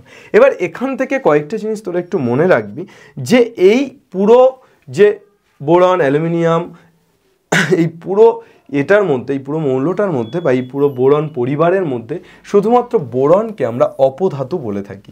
বোরনকে অপধাতু বা উপধাতু বলে থাকি, তার কারণ বোরন কিন্তু শক্ত বা সাধারণ তাপমাত্রায় তড়িৎ পরিবহন করে না। তাহলে বোরনকে অপধাতু কেন বলি, বোরন সাধারণ তাপমাত্রায় তড়িৎ পরিবহন করে না। তাহলে বোরন হচ্ছে অপধাতু আর বাকি সবগুলোই কিন্তু হচ্ছে ধাতু। এটা কিন্তু তোরা নোট ডাউন করে নে, লিখে নে যে বোরন এখানে অপধাতু আর বাকি সবগুলো কি, বাকি সবগুলো ধাতু। ঠিক আছে, আর এখান থেকে কয়েকটা জিনিস তোরা একটু জেনে রাখবি, সেটা হচ্ছে যে B2O3 এটা কিন্তু boron try oxide, B2O3 boron try oxide, এটা কি B2O3 অম্লিক, বোরন ট্রাই অক্সাইড এটা হচ্ছে অম্লিক। আর হচ্ছে Al2O3 aluminium trioxide, Al2O3 aluminium trioxide এটা উভধর্মী, অর্থাৎ ক্ষার আর অ্যাসিড উভয়ের সাথেই বিক্রিয়া করে। এটা শুধুমাত্র অম্লিক আর এটা উভধর্মী। ওকে, তাহলে এটা ক্ষার অ্যাসিড সবাইয়ের সাথেই বিক্রিয়া করে, এভাবে লিখে নে। Al2O3 যেহেতু উভধর্মী তাহলে এটা ক্ষার অ্যাসিড সবার সাথে বিক্রিয়া করে, বাট B2O3 টা পুরোটাই অম্লিক। ঠিক আছে স্যার? ওকে স্যার, ঠিক আছে। নেক্সট, এরপর আমরা চলে আসব, পুরো আমাদের বোরন পরিবারটা পড়ে ফেললাম। এরপর আমরা বোরন পরিবারের পর কি পড়তে চলেছি, বোরন পরিবারের পর আমরা চলে আসব কার্বন পরিবার। আবার চলো, ফিরে চলো সব ছিঁড়ে চলো যেখানে মন যেতে চাই। কার্বন পরিবার, এই পুরো 14 নম্বর পরিবারটা হয়ে যাচ্ছে কার্বন পরিবার। তাহলে লিখে ফেলো স্যার। শর্ট ট্রিক্সটা বলুন, শর্ট ট্রিক্সটা বলছি, আগে লিখি। কার্বন পরিবারের মধ্যে কি আছে, CSI-GE, CSI-GE SNPB, SNPB। Sir এটাকে কি বলতে পারি, CSI-GE SNPB? পিভি হলে পিভি সিন্ধু হতো নাকি? আচ্ছা যাই, পিভি হলে পিভি সিন্ধু হতো, তাহলে আমরা সিন্ধু দিয়েই শুরু করি। চল, কখনো সি ফর কখনো, SI for Sindhu, G for গেলে, কখনো সিন্ধু গেলে, এসএন ফর সোনা, পিবি ফর পাবে, কখনো সিন্ধু গেলে সোনা পাবে। তাহলে কার্বন পরিবার কি হয়ে গেল, কখনো সিন্ধু গেলে, কেমন লাগছে বাবা, কখনো সিন্ধু গেলে কি পাবে, কখনো সিন্ধু গেলে তোমরা সোনা পাবে। ঠিক আছে, কখনো সিন্ধু গেলে সোনা পাবে। এটা গেল আমাদের কার্বন পরিবার, CSI-GE-SNPB। দেখ ভাই, আমার এখানে একটাই সমস্যা হচ্ছে, সমস্যাটা কি বলতো, যে বহুদিন আগে যেহেতু আমি এইগুলো পড়ে এসেছি, পর্যায় সারণীর এগুলো যে কোনো কেমিস্ট্রি টিচার যদি পড়ায় তাহলে তার এগুলো মুখস্থ থাকবে, বাট আমি যেহেতু ম্যাথামেটিক্স টিচার, এগুলো কিন্তু আমার ক্ষেত্রে মুখস্থ রাখাটা একটু চাপের। তো বিষয় হচ্ছে যে এটা মুখস্থেরই জিনিস, কিন্তু এই যেটা তোদেরকে বানিয়ে দিচ্ছি যে এটা তো তোর বইয়ে আছে, তোরা মুখস্থ করবি, কিন্তু এই মুখস্থ করার যে ট্রিক্সটা আমি তোদেরকে বানিয়ে দিচ্ছি যে কখনো সিন্ধু গেলে সোনা পাবে, এটা কিন্তু কমপ্লিটলি আমি নিজেই চেষ্টা করেছি যে ট্রিক্সগুলো বানানোর, সেগুলো বাংলাতে নিজের মতো করে নিজেই বানানো। ঠিক আছে, চল, আশা করি তোদের খুব উপকার হবে। তো এবার আমরা কার্বন পরিবারের মধ্যে থেকে কি কি জিনিস জানবো। কার্বন পরিবারের মধ্য থেকে আমরা যেটা জানবো সেটা হচ্ছে কার্বনের সবচেয়ে বাইরের কক্ষপথে ইলেকট্রন বিন্যাস কি হয়। কার্বনের সবচেয়ে বাইরের কক্ষপথে আমরা 4টে ইলেকট্রন পাবো, এই সিরিজে, শুধু কার্বনের নয়। কার্বন কত, 6, তাহলে কার্বন 6 মানে 2 আর 4, তাহলে সবচেয়ে বাইরের কক্ষপথে কটা ইলেকট্রন আছে, 4টে ইলেকট্রন আছে। তারপর ধর কার্বন ছেড়ে দিয়ে SI, silicon, SI for silicon কি, হ্যাঁ সিলিকন, তাহলে সিলিকনের কটা থাকছে 14টা, তাহলে 14টা মানে এখানে কত হচ্ছে 2,8,4, তাহলে এরও কিন্তু সবচেয়ে বাইরের কক্ষপথে বা বহিস্থ কক্ষপথে কটা ইলেকট্রন থাকছে 4টে। তাহলে এটা মাথায় রাখবি যে আমাদের কার্বন পরিবারের ক্ষেত্রে সবচেয়ে বাইরের কক্ষপথে কটা ইলেকট্রন থাকে, সবচেয়ে বাইরের কক্ষপথে কিন্তু 4টে ইলেকট্রন থাকে। কটা ইলেকট্রন থাকে বাবা? 4টে। কার্বন পরিবারের সবচেয়ে বাইরের কক্ষপথে 4টে ইলেকট্রন থাকে। এবার তোদেরকে একটা মজার জিনিস বলি, মজার বা শেখার বা যাই বলি, যেটা খুব গুরুত্বপূর্ণও বটে, যে কার্বন কিন্তু কেমিস্ট্রির ভগবান। স্যার কি বলছেন, কার্বন কেমিস্ট্রির ভগবান? হ্যাঁ, অঙ্কের ভগবান শূন্য আমি তোদেরকে বলেছিলাম, ঠিক তেমনভাবে কিন্তু কার্বন কেমিস্ট্রির ভগবান। পৃথিবীতে যা কিছু তোরা দেখছিস সেই সব কিছু কিন্তু কার্বন থেকেই এসেছে, অর্থাৎ তার উৎপত্তি কোথাও না কোথাও কার্বনের সাথে কানেক্টেড। তাহলে স্যার ভগবান কেন বলবো না? এছাড়াও কার্বনের বহু রূপিতা আছে। যেমন আমরা কি ভগবানকে শুধু ভগবান বলে ডাকি? কেউ আল্লাহ, কেউ ভগবান, কেউ ঈশ্বর, কেউ গড, কেউ জিসাস ক্রাইস্ট, এসব বলে তো, হ্যাঁ, কেউ গুরু নানক। ভগবানকে বিভিন্নভাবে বিভিন্ন ধর্মের বা বিভিন্ন জাতির মানুষেরা ডাকে। ঠিক তেমনভাবে কার্বনের কিন্তু বহুরূপতা ধর্ম আছে। কার্বনের অনেক ধর্ম আছে, বহুরূপিত ধর্ম আছে। ঠিক ভগবান যেমন আমাদেরকে উপর থেকে এরকমভাবে আঁকড়ে রেখেছে, কার্বনেরও সেরকম বিভিন্ন মৌলকে আঁকড়ে রাখার একটা ধর্ম আছে, যেটাকে ক্যাটিনেশন ধর্ম বলা হয়। তো এই জিনিসপত্রগুলো কিন্তু কার্বনের মধ্যে বিদ্যমান। আমরা পরপর আসবো, তো তার আগে তোরা এটা মনে রাখিস যে কার্বন কিন্তু এই পুরো এটার মধ্যে, পুরো পরিবারটার মধ্যে কার্বন এই পর্যায় সারণীর এই মৌলটা, এই যে কার্বন ধাতু বা মৌল যাই বলিস, যে কার্বন কিন্তু ভীষণ ভীষণ ভীষণ রকম ইম্পর্টেন্ট। বোঝা গেল? চলো, আচ্ছা, তাহলে আমরা ছিলাম মোটামুটি কার্বনের বিষয়টা একটুখানি আমি বলি যে কার্বন ছাড়া তাহলে তোরা দেখতে পাচ্ছিস যে জীব জগৎ পুরো বিষয়টা সম্ভবই নয়। আচ্ছা, কার্বনের আর একটা ধর্ম আমি কি বলছিলাম? ক্যাটিনেশন। এই ধর্মের কারণে কার্বন পরমাণুগুলি পরস্পরের সাথে সমযোজী কার্বন করে তার জন্য অর্গানিক কেমিস্ট্রি নামক শাখা তৈরি হয়েছে। অর্থাৎ কার্বন পরমাণুগুলি পরস্পরের সাথে সমযোজী একটা বন্ধন তৈরি করে। এই যে সমযোজী বন্ধন তৈরি করে, যার ফলেই এই অর্গানিক কেমিস্ট্রি এই পুরো শাখাটা কিন্তু তৈরি হয়েছে কার্বনের থেকেই। আচ্ছা, এখানে একটা জিনিস আমি একটু ভুল বলেছিলাম বোধহয়, কার্বন ধাতু বলেছিলাম, কার্বন কিন্তু অধাতু। এটা খুব বড় ভুল, এটাকে একটুখানি তোরা বিষয়টা মাথায় রাখিস যে কার্বন কিন্তু অধাতু। আমি মানে বলতে ফ্লোতে বলে ফেলেছি, এটা কিন্তু ভুল। কার্বনের আইসোটপ, আচ্ছা, কার্বনের বহুরূপতার মধ্যে আমি কি বলছিলাম? আমি বলছিলাম যে হীরা, গ্রাফাইট, এগুলোও কিন্তু কার্বনের পার্ট, মানে কার্বন থেকেই কিন্তু এগুলো তৈরি হচ্ছে, হীরা, গ্রাফাইট। আচ্ছা, কার্বনের আইসোটপ কেসটা কি? C612, অর্থাৎ কার্বনের পারমাণবিক সংখ্যা 6, ভর সংখ্যা 12, পারমাণবিক সংখ্যা 6, ভর সংখ্যা 13, মানে কি হচ্ছে? নিউট্রন সংখ্যা বেড়ে যাচ্ছে। পারমাণবিক সংখ্যা 6, ভর সংখ্যা 14, নিউট্রন সংখ্যা বেড়ে যাচ্ছে। এই যে পারমাণবিক সংখ্যা সমান কিন্তু ভর সংখ্যা আলাদা, এটাকেই কার্বনের আইসোটোপ বলা হয়। এবং এটার সাহায্যেই রেডিও অ্যাক্টিভিটি টেস্ট করা হয়। অর্থাৎ আমি যে দাঁড়িয়ে আছি, আমার যদি রেডিও অ্যাক্টিভিটি টেস্ট করতে, আমি কত বছরের পুরাতন লোক, তাহলে কিন্তু এইভাবেই এই কার্বনের আইসোটোপ দিয়ে সম্ভব। এই পেনটার বয়স কত?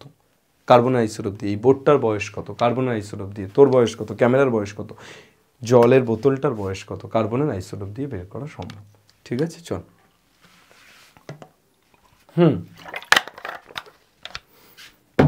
এই কার্বন পরিবারের মধ্যে কার্বন অধাতু, SiGe উপধাতু, SnPH ধাতু, SiGe সেমিকন্ডাক্টর। ঠিক আছে, এরা কোনটা কি প্রত্যেকটা স্পষ্টভাবে লিখে দেওয়া হচ্ছে, যাতে করে তোদের পরীক্ষাতে যদি আসে যে SI কি ধাতু, অধাতু, উপধাতু, তোরা কি বলবি? উপধাতু। Sn কি ধাতু, অধাতু, উপধাতু, Snটা কি ধাতু। ঠিক আছে, এইভাবে তোরা আলাদা আলাদাভাবে ডিফাইন করতে পারবি। নাইট্রোজেন পরিবারে চলে আয় এবার। নাইট্রোজেন পরিবার কত নম্বর? 15 নম্বর। তাহলে নাইট্রোজেন পরিবারের মধ্যে থাকছে N, নাইট্রোজেন, ফসফরাস। নাইট্রোজেন পরিবারের মধ্যে নাইট্রোজেন, ফসফরাস, AS, তারপর হচ্ছে তোর SBBI। ঠিক আছে, ক্যাপিটাল BI। চল, তাহলে এই যেটা আমরা পেলাম, এইটাকে আমরা নাইট্রোজেন পরিবারের মধ্যে nitrogen, phosphorus, arsenic, antimony, bismuth এবং মস্কোডিয়ামটা বাদ যাচ্ছে, তো লাস্টটাকে আমরা বাদ দিচ্ছি মস্কোডিয়ামটাকে, তাহলে বিআই পর্যন্ত রাখছি। তো এইবার আমরা এটাকে কি বলতে পারি, ধর NPS, N for New Zealand, P for Pakistan, S for Australia. New Zealand, Pakistan, Australia সবাই কোথায় যাবে?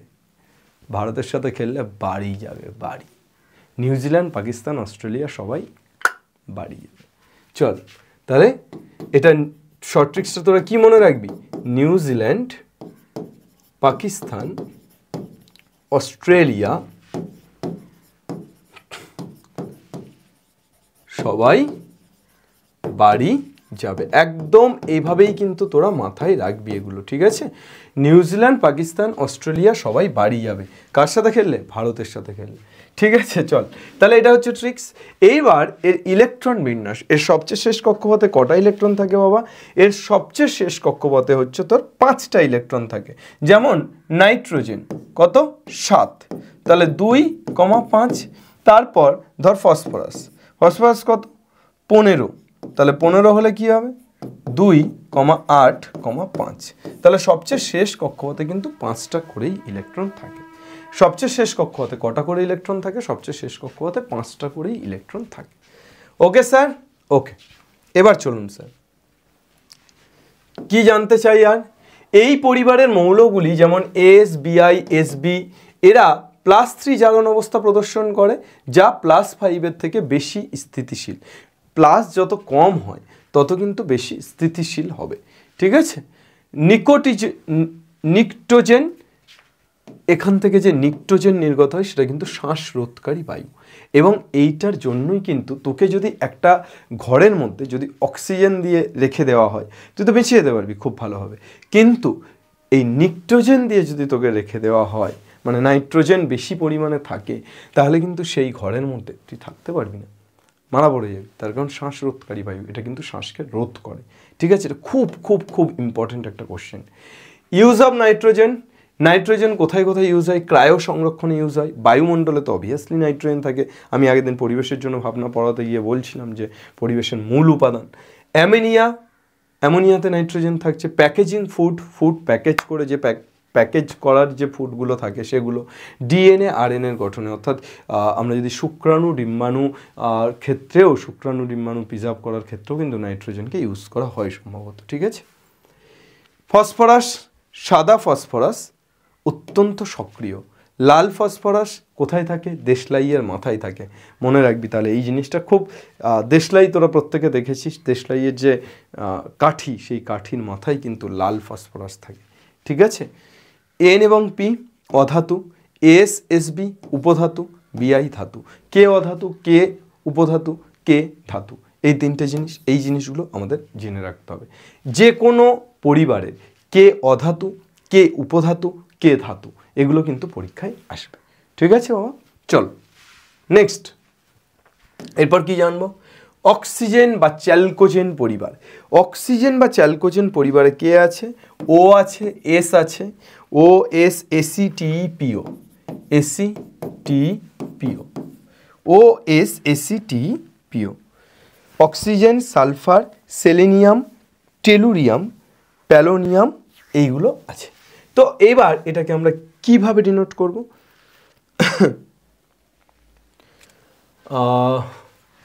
ওল্ড, ও ফর আমরা এবার একটু ইংরাজির সাহায্য নিই। Old student, section, AC for section বিতে পড়ে। এটা স্কুলে হয় না বাবা, যে ওল্ড স্টুডেন্টদের কোথায় বসানো হয়? ওল্ড স্টুডেন্টদের কোথায় বসানো হয়? যারা পুরাতন স্টুডেন্ট, যারা ফেল করেছে, যারা অন্য ক্লাসে উঠতে পারেনি, সেকশন এতে তাদের তো রাখা হয় না, সেকশন বিতে। তাহলে ওল্ড স্টুডেন্ট সেকশন বিতে পড়ে, ঠিক আছে? এবার অক্সিজেন, ইলেকট্রন বিন্যাস 2,6। তাহলে এক্ষেত্রে কি হবে? এক্ষেত্রে নেওয়া সোজা না দেওয়া সোজা? এর কিন্তু নেওয়া সোজা, অর্থাৎ 6টা আছে, 2টো নিলেই গল্প শেষ, অষ্টক পূর্ণ হবে। তাহলে কটা নেবে? 2টো নেবে, ঠিক আছে? এই হচ্ছে ইলেকট্রন বিন্যাস। মানে তোরা মাথায় রাখবি যে তাহলে আমাদের অক্সিজেন বা চ্যালকোজেন পরিবারের সবচেয়ে শেষ কক্ষপথে পরীক্ষায় আসে যে চ্যালকোজেন পরিবারের সবচেয়ে শেষ কক্ষপথে কটা ইলেকট্রন থাকে? অবভিয়াসলি 6টা ইলেকট্রন থাকে।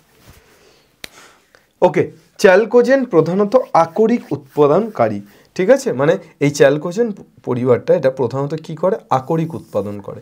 ZNO, ZNS, Fe2O3, Al2O3 এগুলো হচ্ছে উদাহরণ। এরপর নিষ্ক্রিয় মৌল বা Nobel gas, hydrogen, Nobel gas কোনগুলো? নিষ্ক্রিয় মৌল বা নোবেল গ্যাস। আচ্ছা, হ্যালোজেন পরিবারটা কি বাদ গেল? অক্সিজেন পরিবারের পর হ্যালোজেন পরিবার বাদ চলে গেছে। অক্সিজেন পরিবার বা চ্যালকোজেন পরিবার হলো তো, এরপর হ্যালোজেন পরিবারটা বাদ গেছে। হ্যাঁ, অক্সিজেন পরিবারের পর হ্যালোজেন পরিবার। তাহলে হ্যালোজেন বলে একটা পরিবার তাহলে আমাকে লিখে নিতে হবে, হ্যালোজেন পরিবার। হ্যালোজেন পরিবারের মধ্যে কে কে থাকছে? F fluorine, Cl chlorine, Br I এবং At, ঠিক আছে? F Cl Br I At। এবার এটাকে আমরা কি বলতে পারি? এটাকে কিভাবে আমরা সাজাতে পারি? এটাকে FCl Br I At, ফের, F ফর ফের, Cl ফর কাল, Br ফর বাড়ি, I ফর আসবো, ফের কাল বাড়ি আসবো, কে? At ফর আমি, ফের কাল বাড়ি আসবো আমি। ওকে, তাহলে ফের কাল বাড়ি আসবো আমি, বা তুই এখানে At ফর অতীশ বলতে পারিস, ফের কাল বাড়ি। আর তাহলে একটুখানি চেঞ্জ করে দে, এগুলো তোরা নিজেরাই বানাবি, এগুলো তোরা নিজেরা বানিয়ে কিছু ভালো পেলে জানাস তো কমেন্ট সেকশানে। এগুলো প্রচুর বানানো যায়, মানে তুই নিজের মতো করে বানাতে পারবি। ফের কাল বাড়ি আসবে অতীশ, কে আসবে বাড়ি? অতীশ। তাহলে এটিটা পেয়ে যাচ্ছিস তুই,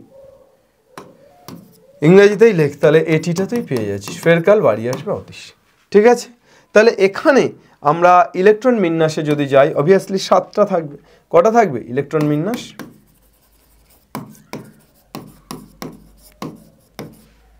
F ফ্লোরিন কতগুলো আছে? 9টা। তাহলে 9টা আছে মানে 2টো 7টা, তাহলে লাস্ট কক্ষপথে 7টা ইলেকট্রন থাকবে, ঠিক আছে?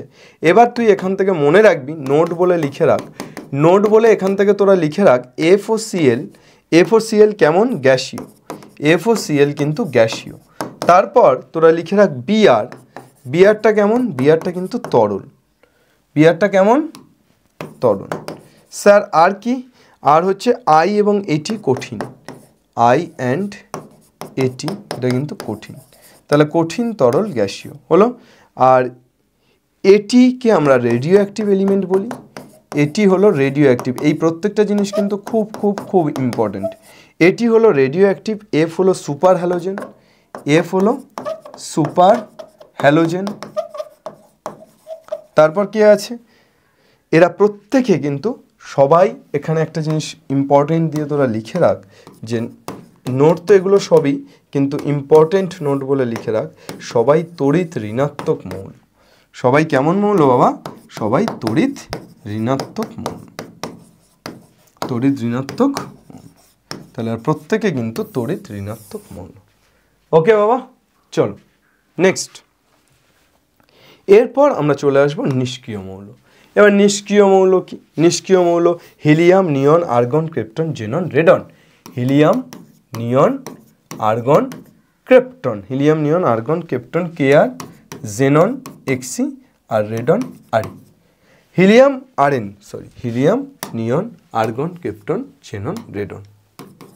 ওকে, তাহলে এই যে helium, neon, argon, krypton, xenon, radon, এটাকে আমরা কিভাবে লিখতে পারি?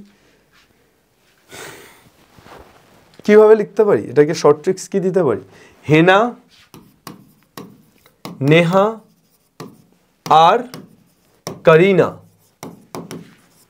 জিতে রহো, জিতে রহো।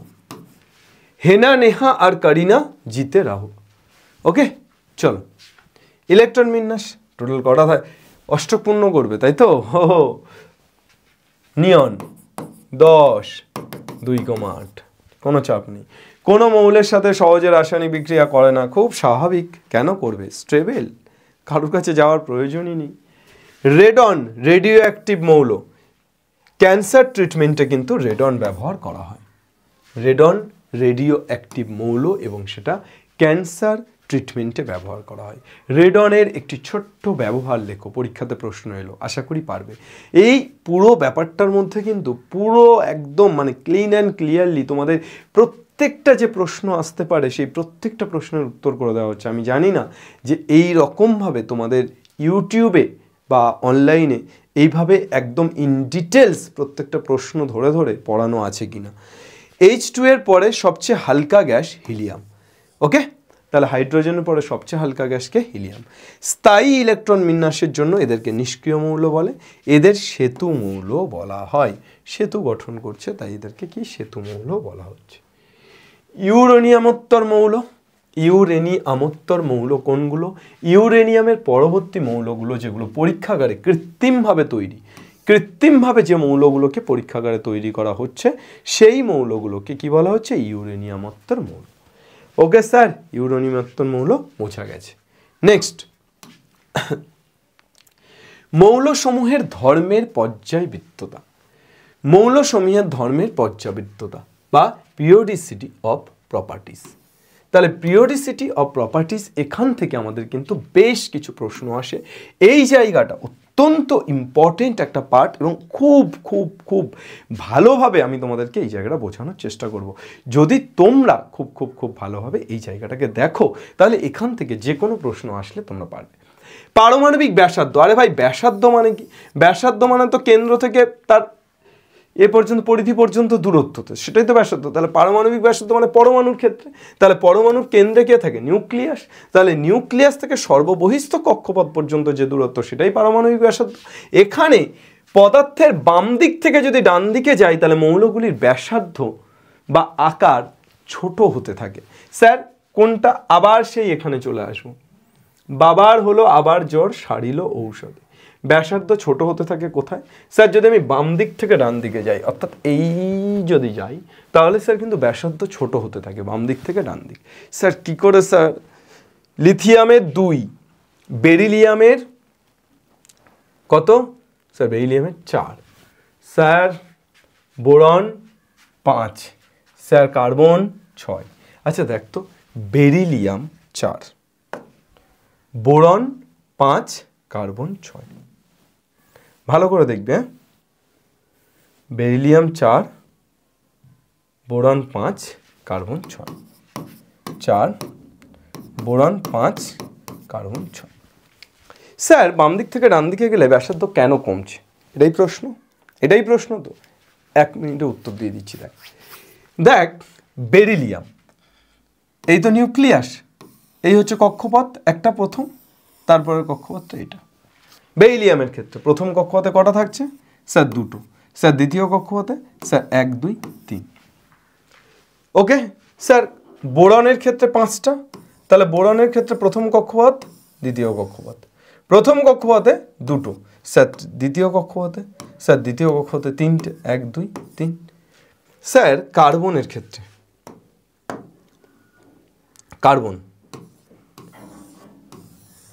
কার্বনের ক্ষেত্রে স্যার কটা?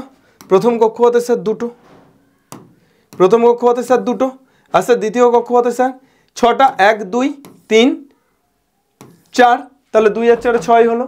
স্যার একটা জিনিস বলুন আমাকে, যে ব্যাপারটা হচ্ছে যে আপনার এই তিনটের ক্ষেত্রেই কক্ষপথ 2টো করে, অর্থাৎ এখানেও 2টো কক্ষপথ, এখানেও 2টো কক্ষপথ, এখানেও 2টো কক্ষপথ। স্যার আমার ইলেকট্রন সংখ্যা তো বেড়ে যাচ্ছে, কক্ষপথ সংখ্যা বাড়ছে না। কক্ষপথ সংখ্যা কিন্তু বাড়ছে না। খুব ইন্টারেস্টিং জায়গা, ভালো করে বোঝ।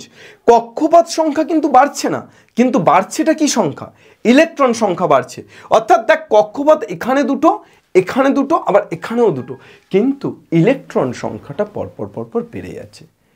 ও স্যার জি, ইলেকট্রন যদি বাড়ে তাহলে প্রোটন বাড়বে, আর প্রোটন যদি বাড়ে তাহলে কেন্দ্রে আকর্ষণ বল বাড়বে।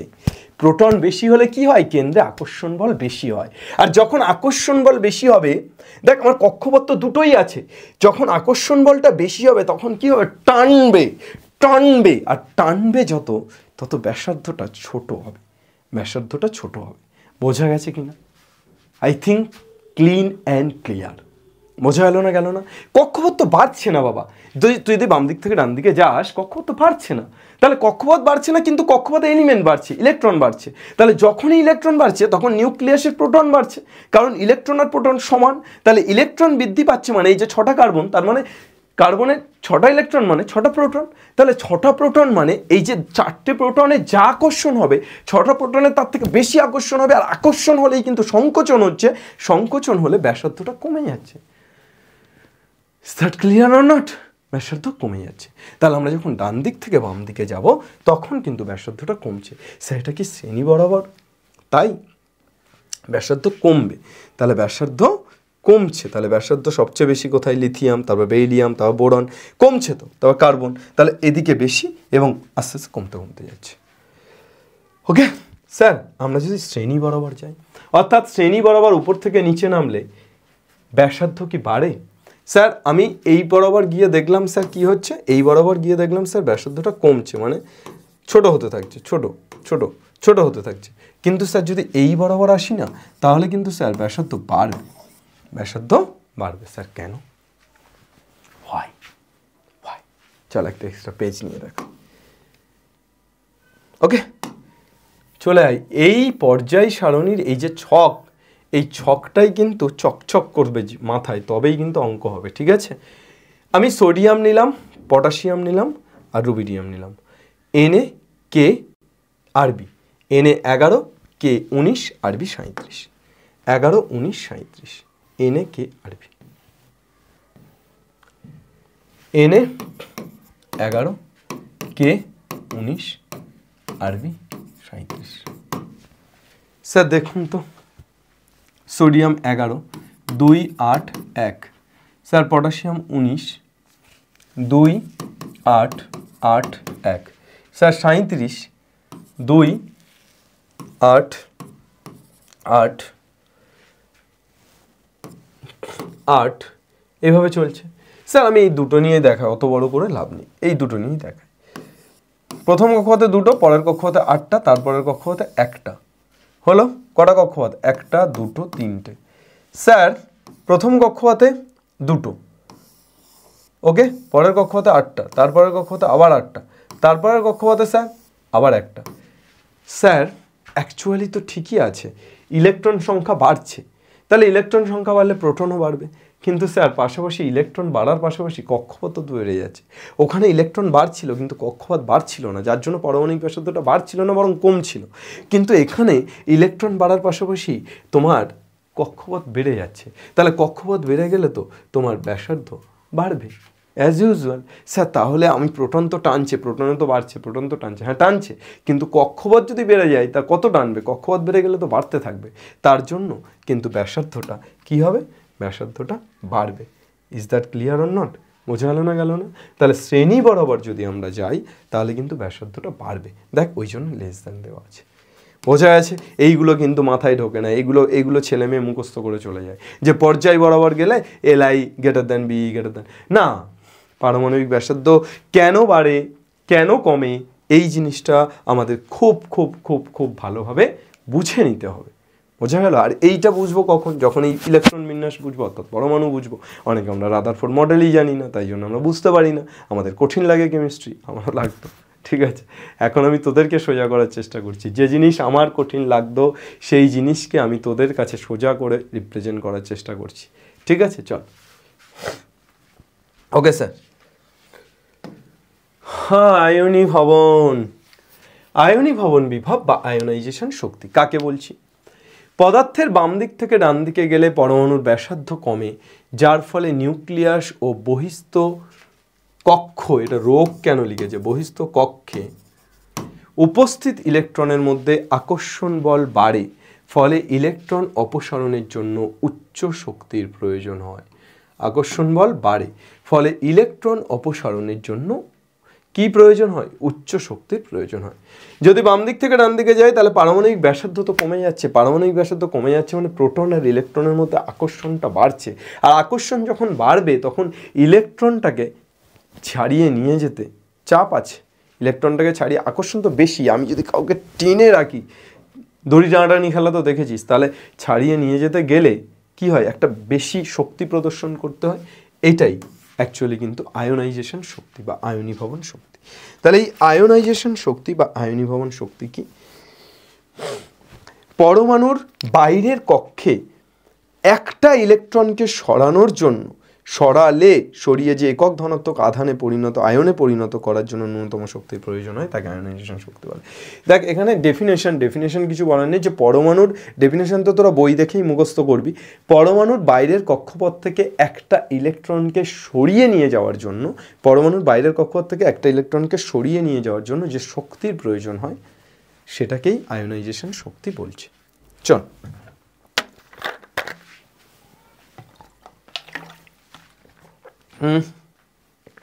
এখানেও সেই ব্যাপারটা হচ্ছে যে তোরা ধর লিথিয়ামের পর বেরিলিয়ামে যাচ্ছে, তাহলে বেরিলিয়ামে কি হচ্ছে, বাড়ছে। কিন্তু এখানে বেরিলিয়াম আর বোরনের মধ্যে একটা এক্সেপশন আছে, যে বেরিলিয়ামের পর বোরনে আরও বাড়া উচিত, কিন্তু না, বাড়ছে না, আয়োনাইজেশন শক্তি কম লাগছে। এটা কেন কম লাগছে সেটা তোরা পরবর্তী ক্লাসে পড়বি, এটা তোদের সিলেবাসে নেই, কিন্তু মাথায় রাখিস। এই সেমভাবে এখানেও কিন্তু এনের পর ওতে তাহলে এইটা হওয়া উচিত ছিল, কিন্তু না, গ্রেটার দেন। কেন? কেননা এন হাফ ফিল্ড হয়, ঠিক আছে? তো এটা তোরা পরবর্তীতে পড়বি। আচ্ছা, আয়োনাইজেশন শক্তির এককটা দেখে নে আর এর আয়নন বিভবটা দেখে নে। নেক্সট এই দুটো জিনিস এখান থেকে জেনে নেয়।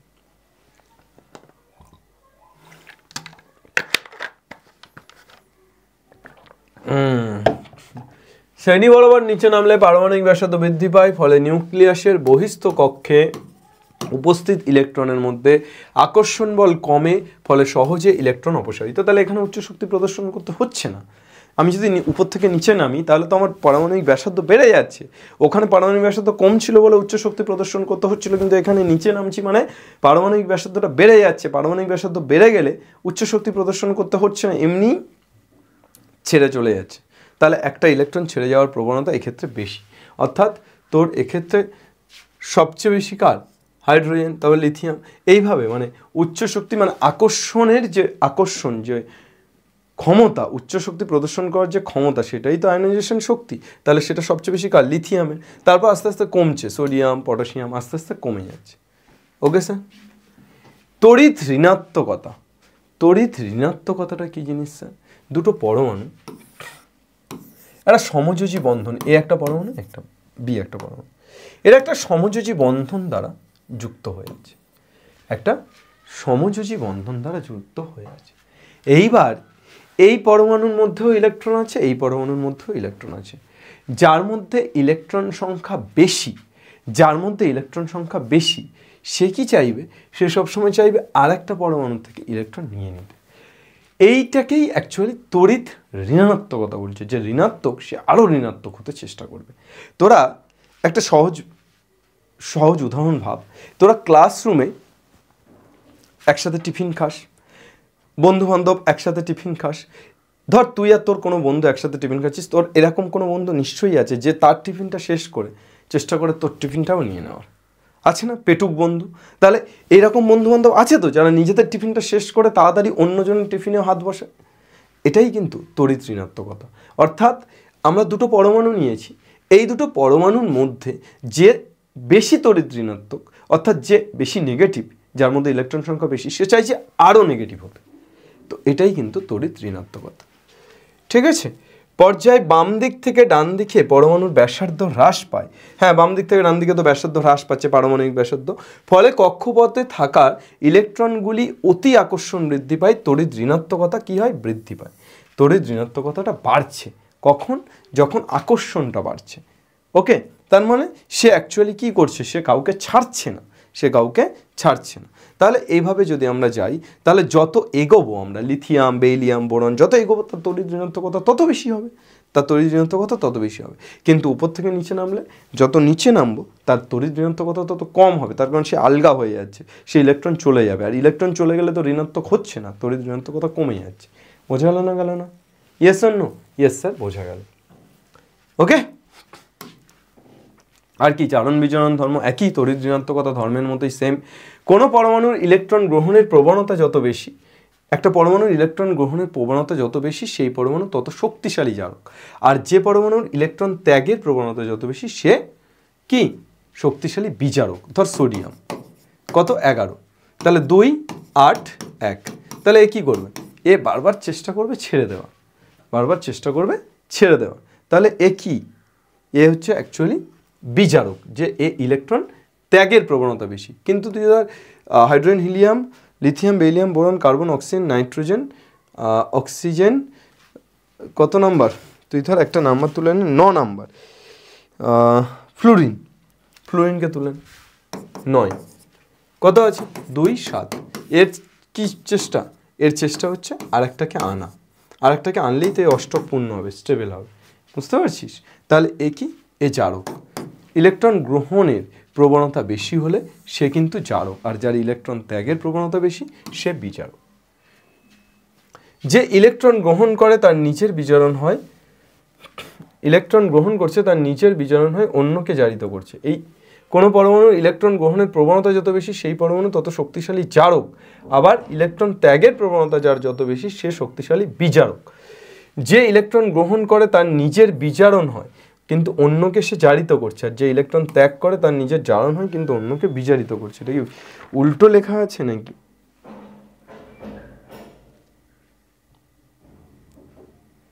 না, ঠিকই আছে। এইবার পর্যায় বরাবর জারণ, তাহলে আমরা যদি ডান দিক থেকে বাম দিকে যাই, সেকেন্ড পর্যায়ে ডান দিক থেকে বাম দিকে যাই, তাহলে আমাদের জারণ ক্ষমতা আস্তে আস্তে বাড়ছে। আর যদি উপর থেকে তৃতীয় পর্যায়ের ক্ষেত্রে দেখতে গেলে, তৃতীয় পর্যায়ের ক্ষেত্রে কমছে জারণ ক্ষমতা।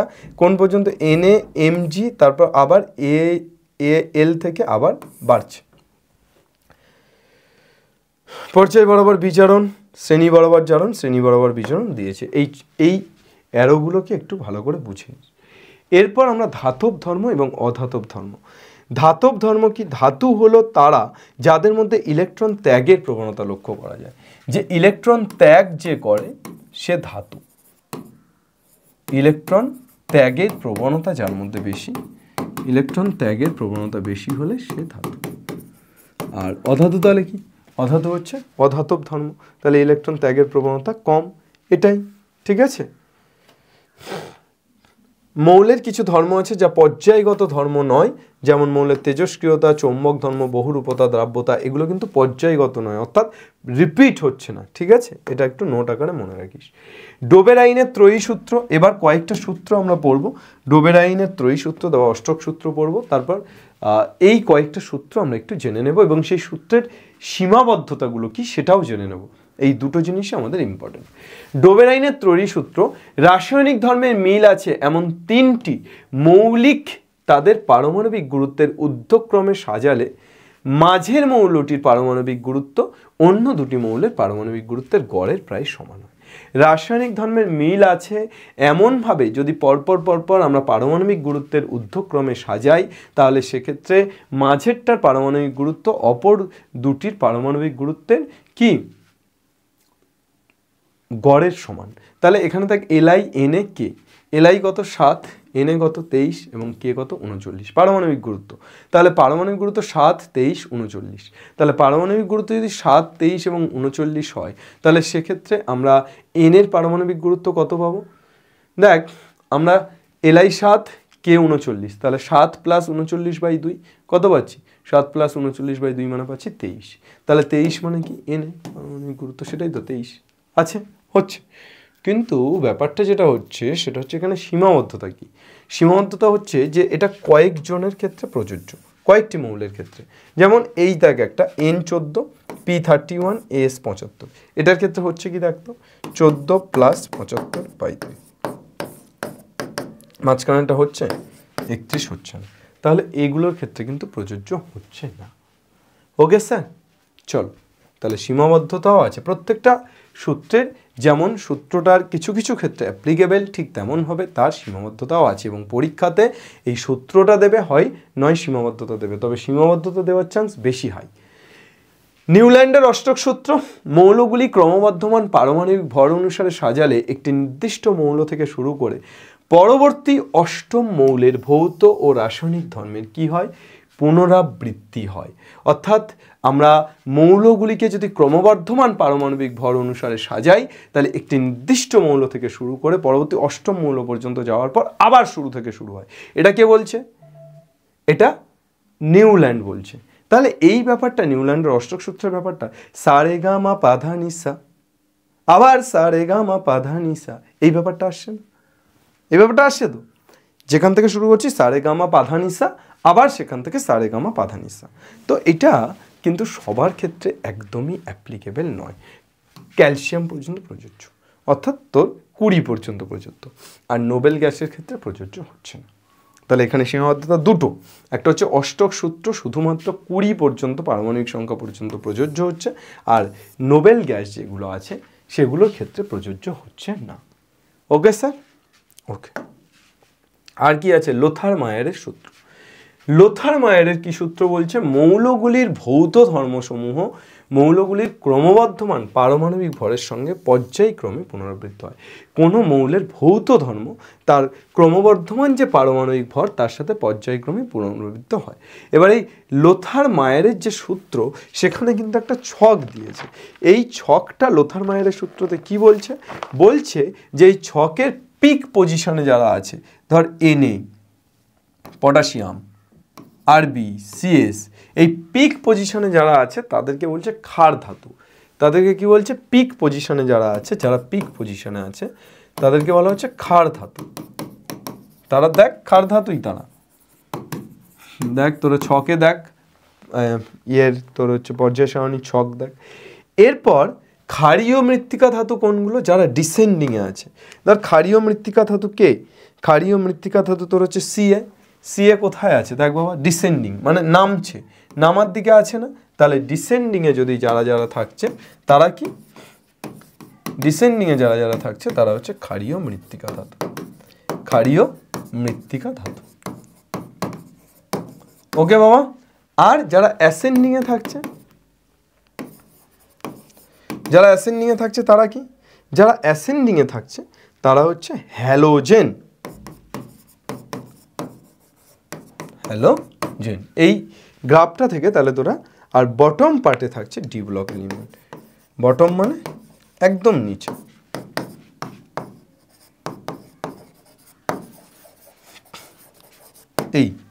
এই পার্টগুলোতে যারা থাকছে তারা হচ্ছে ডি ব্লক এলিমেন্ট। ঠিক আছে? और कुछ और क्या जिंदगानी है। মেন্ডেলিপের পর্যায় সূত্র। মেন্ডেলিপ কি বলছে? বিভিন্ন মৌলের ভৌত ও রাসায়নিক ধর্মগুলি তাদের পারমাণবিক গুরুত্ব বাড়ার সঙ্গে সঙ্গে পর্যায়ক্রমে পুনরাবৃত্ত হয়। প্রত্যেকটা মৌলের ভৌত এবং রাসায়নিক ধর্মগুলি তাদের পারমাণবিক গুরুত্ব বাড়ার সাথে সাথে পর্যায়ক্রমে পুনরাবৃত্ত হয়। এটা মেন্ডেলিপের পর্যায় সূত্র। মেন্ডেলিপ এটা বলেছে। এইবার মেন্ডেলিপ এখানে কয়েকটা জিনিস যেটা বলেছিল এইগুলো পরীক্ষাতে আসে, সেটা হচ্ছে 63টি মৌলের কথা বলেছিল। এখন তো অনেকগুলো 100-র বেশি মৌল আমরা জানি, কিন্তু মেন্ডেলিপ যখন বলেছিল 63টি মৌলের কথা বলেছিল। সেখানে কোনো নিষ্ক্রিয় গ্যাস ছিল না। আর কটা শ্রেণী ছিল? 8টা শ্রেণী ছিল। আবার এখন কটা? 18টা। কিন্তু মেন্ডেলিপ 8টা শ্রেণী আর 7টা পর্যায়ের কথা বলেছিল। এর পরিমার্জিত সংস্করণ কি? 7টা শ্রেণী এবং 7টি পর্যায়। মেন্ডেলিপের সবচেয়ে বড় সফলতা, তিনি পারমাণবিক ভরের ক্রমে সাজাতে গিয়ে দেখলেন কিছু জায়গায় ধর্মের মিল থাকছে না। তিনি সেখানে ঘর ফাঁকা রেখে দেন। পরবর্তীতে এই ঘর ফাঁকা জায়গাগুলোতে, মেন্ডেলিপের এটা সবচেয়ে বড় সফলতা যে পরবর্তীতে এই ঘর ফাঁকা জায়গাগুলোতে একা অ্যালুমিনিয়াম, একা সিলিকন এইগুলো রেখে দেয়।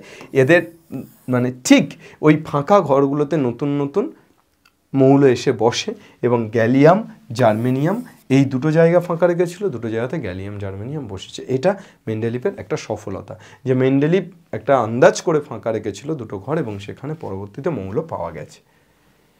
ত্রুটি কি? মেন্ডেলিপের অসফলতা কি? সফলতা যেমন প্রত্যেকটা মানুষের জীবনে থাকে তেমন অসফলতাও থাকে। আইসোটোপগুলির ভর, পারমাণবিক ভর ভিন্ন হলেও ধর্ম একই। তার সারণীতে এদের জন্য কোনো নির্দিষ্ট স্থান ছিল না। আইসোটোপ, যারা আইসোটোপ তাদের জন্য মেন্ডেলিপের সারণীতে কোনো স্থান ছিল না। মানে পারমাণবিক ভর তো আলাদা কিন্তু পারমাণবিক সংখ্যা সেম, তাহলে তাদের জন্য কোনো নির্দিষ্ট স্থান দেয়নি। কিছু ক্ষেত্রে তিনি পারমাণবিক ভরের ক্রমবর্ধমান ক্রমকে অনুসরণ করেননি। যেমন আর্গন, তার ভর 39.9, পটাশিয়াম তার ভর 39.1, তাহলে আর্গনকে কিন্তু পটাশিয়ামের আগে স্থাপন করেছে, কারণ আর্গন ধর্ম নিষ্ক্রিয় গ্যাসের সাথে মেলে। আর আরেকটা কি ত্রুটি? আরেকটা ত্রুটি হচ্ছে হাইড্রোজেনের নির্দিষ্ট স্থান আমি যে শুরুতে বলছিলাম নির্ধারণ করতে ব্যর্থ হয়, অর্থাৎ হাইড্রোজেনকে কোনো স্থানে তিনি রাখেনি। তো এই হচ্ছে তার ত্রুটি। মেন্ডেলিভের পর্যায় সারণীর ত্রুটি কিন্তু পরীক্ষাতে আসে ভাই, 2 নম্বরের কোশ্চেন হিসেবে আসতে পারে। যেভাবে লিখে দিয়েছি এভাবে যদি তোরা কেউ লিখে আসিস পরীক্ষাতে তাহলে একদম ছাড় যাবে না।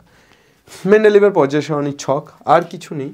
এবার কোনো মৌলের অবস্থান আমরা কিভাবে নির্ণয় করব? একটা মৌলের অবস্থান নির্ণয়, ধর সোডিয়াম, এর কটা পর্যায় আছে এবং কটা শ্রেণী আছে, এটা আমরা কি করে করব? 2,8,1 সবচেয়ে বহিস্থ কক্ষপথে কটা এলিমেন্ট আছে? সবচেয়ে বহিস্থ কক্ষপথে একটা এলিমেন্ট আছে। কটা এলিমেন্ট আছে? একটা।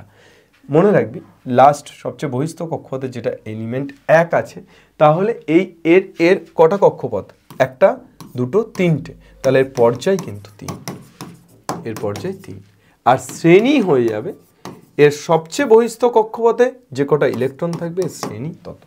তাহলে প্রথম শ্রেণীতে আছে এনে, আর পর্যায় কততে আছে? পর্যায় 3-এ। দেখ একবার মিলিয়ে নিবি যে 3 নম্বর পর্যায় এবং প্রথম শ্রেণীতে সোডিয়াম আছে কিনা, মিলিয়ে নে। 3 নম্বর পর্যায় এবং প্রথম শ্রেণীতে সোডিয়াম আছে কিনা। কোথায় গেল রে ভাই? ছক কোথায়? বের কর। এই দেখ মিলিয়ে নে। সোডিয়াম এনে কোথায় আছে? 3 নম্বর পর্যায়ে আছে। আর কোন শ্রেণীতে আছে? প্রথম শ্রেণীতে আছে। তাহলে সোডিয়াম আমরা মিলিয়ে নিতে পারলাম। স্যার আরেকটার ক্ষেত্রে একটু দেখুন তো স্যার, মিলিয়ে নিতে পারবেন কি স্যার? বোরন, বোরন কত নাম্বার পর্যায়ে আছে? তোরা যদি বলিস যে বোরন কিন্তু দ্বিতীয় পর্যায়ে আছে। কত পর্যায়ে আছে? দ্বিতীয় পর্যায়ে আছে। শ্রেণী কত? 13 নম্বর শ্রেণীতে আছে। তাহলে পর্যায় দ্বিতীয়, শ্রেণী 13 নম্বর। হচ্ছে কিনা দেখ তো বোরন। বোরন কত স্যার? বোরন 5। তাহলে বোরন 5 চলে আয়। বোরনের ক্ষেত্রে চলে আয় বাবা। বোরন কত? 5। তাহলে 2,3। তাহলে কটা কক্ষপথ? দুটো কক্ষপথ। তাহলে পর্যায় কত? 2 বলেছিলাম না? আর স্যার এর শ্রেণী কত? স্যার শ্রেণী সবাই যেটা করবে, ভুল করবে, সেটা হচ্ছে স্যার শ্রেণী তো স্যার 3, তাই বললাম? শ্রেণী 3 হলো 13 নম্বর শ্রেণীতে আছে 13। অ্যাকচুয়ালি যখনই এই লাস্টে আমার 3 আসবে, মানে যখনই আমার 3 থেকে 12 পর্যন্ত আমি নিচ্ছি না, তাহলে 3 থেকে 12 পর্যন্ত কটা ঘর নিচ্ছি না বল? 10টা ঘর নিচ্ছি না। তাহলে 10টা ঘর নিচ্ছি না বলে তাহলে এখানে কিন্তু তুই শ্রেণী বের করার সময় কি করতে হবে? তোকে 10 যোগ করতে হবে। ওই যে 10টা ঘর নিচ্ছি না মিসিং, তাহলে ওই 10টা ঘর তো নিতে হবে, তা না হলে তো শ্রেণী 2 13 নম্বর শ্রেণী পাবি না। তাহলে এবার দেখ পর্যায় 2 শ্রেণী 13 মিলেছে বাবা। মিল গয়া খো গয়া থা জো সিতারা মিল গয়া, মিলে গেছে। চল নেক্সট। এরপর এই আর কিছু নেই। আচ্ছা শোন বাবা, আজকে পর্যায় সারণী কমপ্লিট তোদেরকে পড়ালাম। যা যা প্রয়োজনীয়, যা যা লাগবে সবটা তোদেরকে পড়ালাম। ম্যাথামেটিক্সের টিচার হয়েও চেষ্টা করলাম কেমিস্ট্রিটা খুব ভালো করে তোদের জন্য রেডি করে দেওয়ার, তোদের মতো করে রেডি করে দেওয়ার। আশা করি এই ক্লাসটা তোদের খুব খুব খুব হেল্পফুল হয়েছে। আশা করি এই ক্লাসটা তোরা যারা করেছিস, কমপ্লিটলি করেছিস, তাদের কোনো প্রশ্ন টেস্ট পেপার থেকে হোক বা যেখান থেকে হোক ছাড়া যাবে না। তোরা একটুখানি জানাস যে তোরা এরকম ব্রাঞ্চ অফ কোশ্চেন পর্যায় সারণী থেকে চাস কিনা, তাহলে আমি তোদের 9-10-এর টেলিগ্রাম গ্রুপে বা আমাদের এসওই বাংলা অ্যাপে পর্যায় সারণী থেকে ব্রাঞ্চ অফ কোশ্চেন দিয়ে দেবো, যে কোশ্চেনগুলো তোরা বাড়িতে সলভ করতে পারবি এবং ইম্পর্টেন্ট কোশ্চেন হবে 2026-এর জন্য। তো তোরা একটা জানাস যে সলভ করতে পারবি কিনা। আর আজকের ক্লাসটা কেমন লেগেছে অবশ্যই জানাস। আর ওই যে ট্রিক্সগুলো দেখাচ্ছিলাম, ওই ট্রিক্সগুলো তোরা নিজেরা বানিয়ে কমেন্ট সেকশনে জানাস। তোরা কিন্তু কমেন্ট করিস প্রত্যেকে, যারা যারা এই ক্লাসটা শেষ পর্যন্ত দেখবি অবশ্যই তারা একটা কমেন্ট অন্তত এটা করিস যে স্যার শেষ পর্যন্ত দেখেছি এবং ভালো লেগেছে, স্যার চিত্রে দিয়েছেন আপনি, দারুণ ক্লাস হয়েছে। এটুকু অন্তত যদি লিখিস না, আরও বেশি মোটিভেশন পাবো, পরের ক্লাসে আরও বেশি এফোর্ট দেবো এবং পরের আর কি ক্লাস চাইছিস ভৌতবিজ্ঞানে সেটাও কিন্তু লিখে জানাস। সবাইকে রিকোয়েস্ট করছি এসওই 9-10-এ যারা আসছিস, যদি নতুন হয়ে থাকিস চ্যানেলটিকে সাবস্ক্রাইব করিস এবং অবশ্যই বাংলার প্রত্যেকটি মাধ্যমিক ছেলেমেয়ের কাছে পৌঁছে দিস। Thank you everyone. বাংলা পড়বে, শিখবে এবং বাংলা জিতবে। জয় হিন্দ।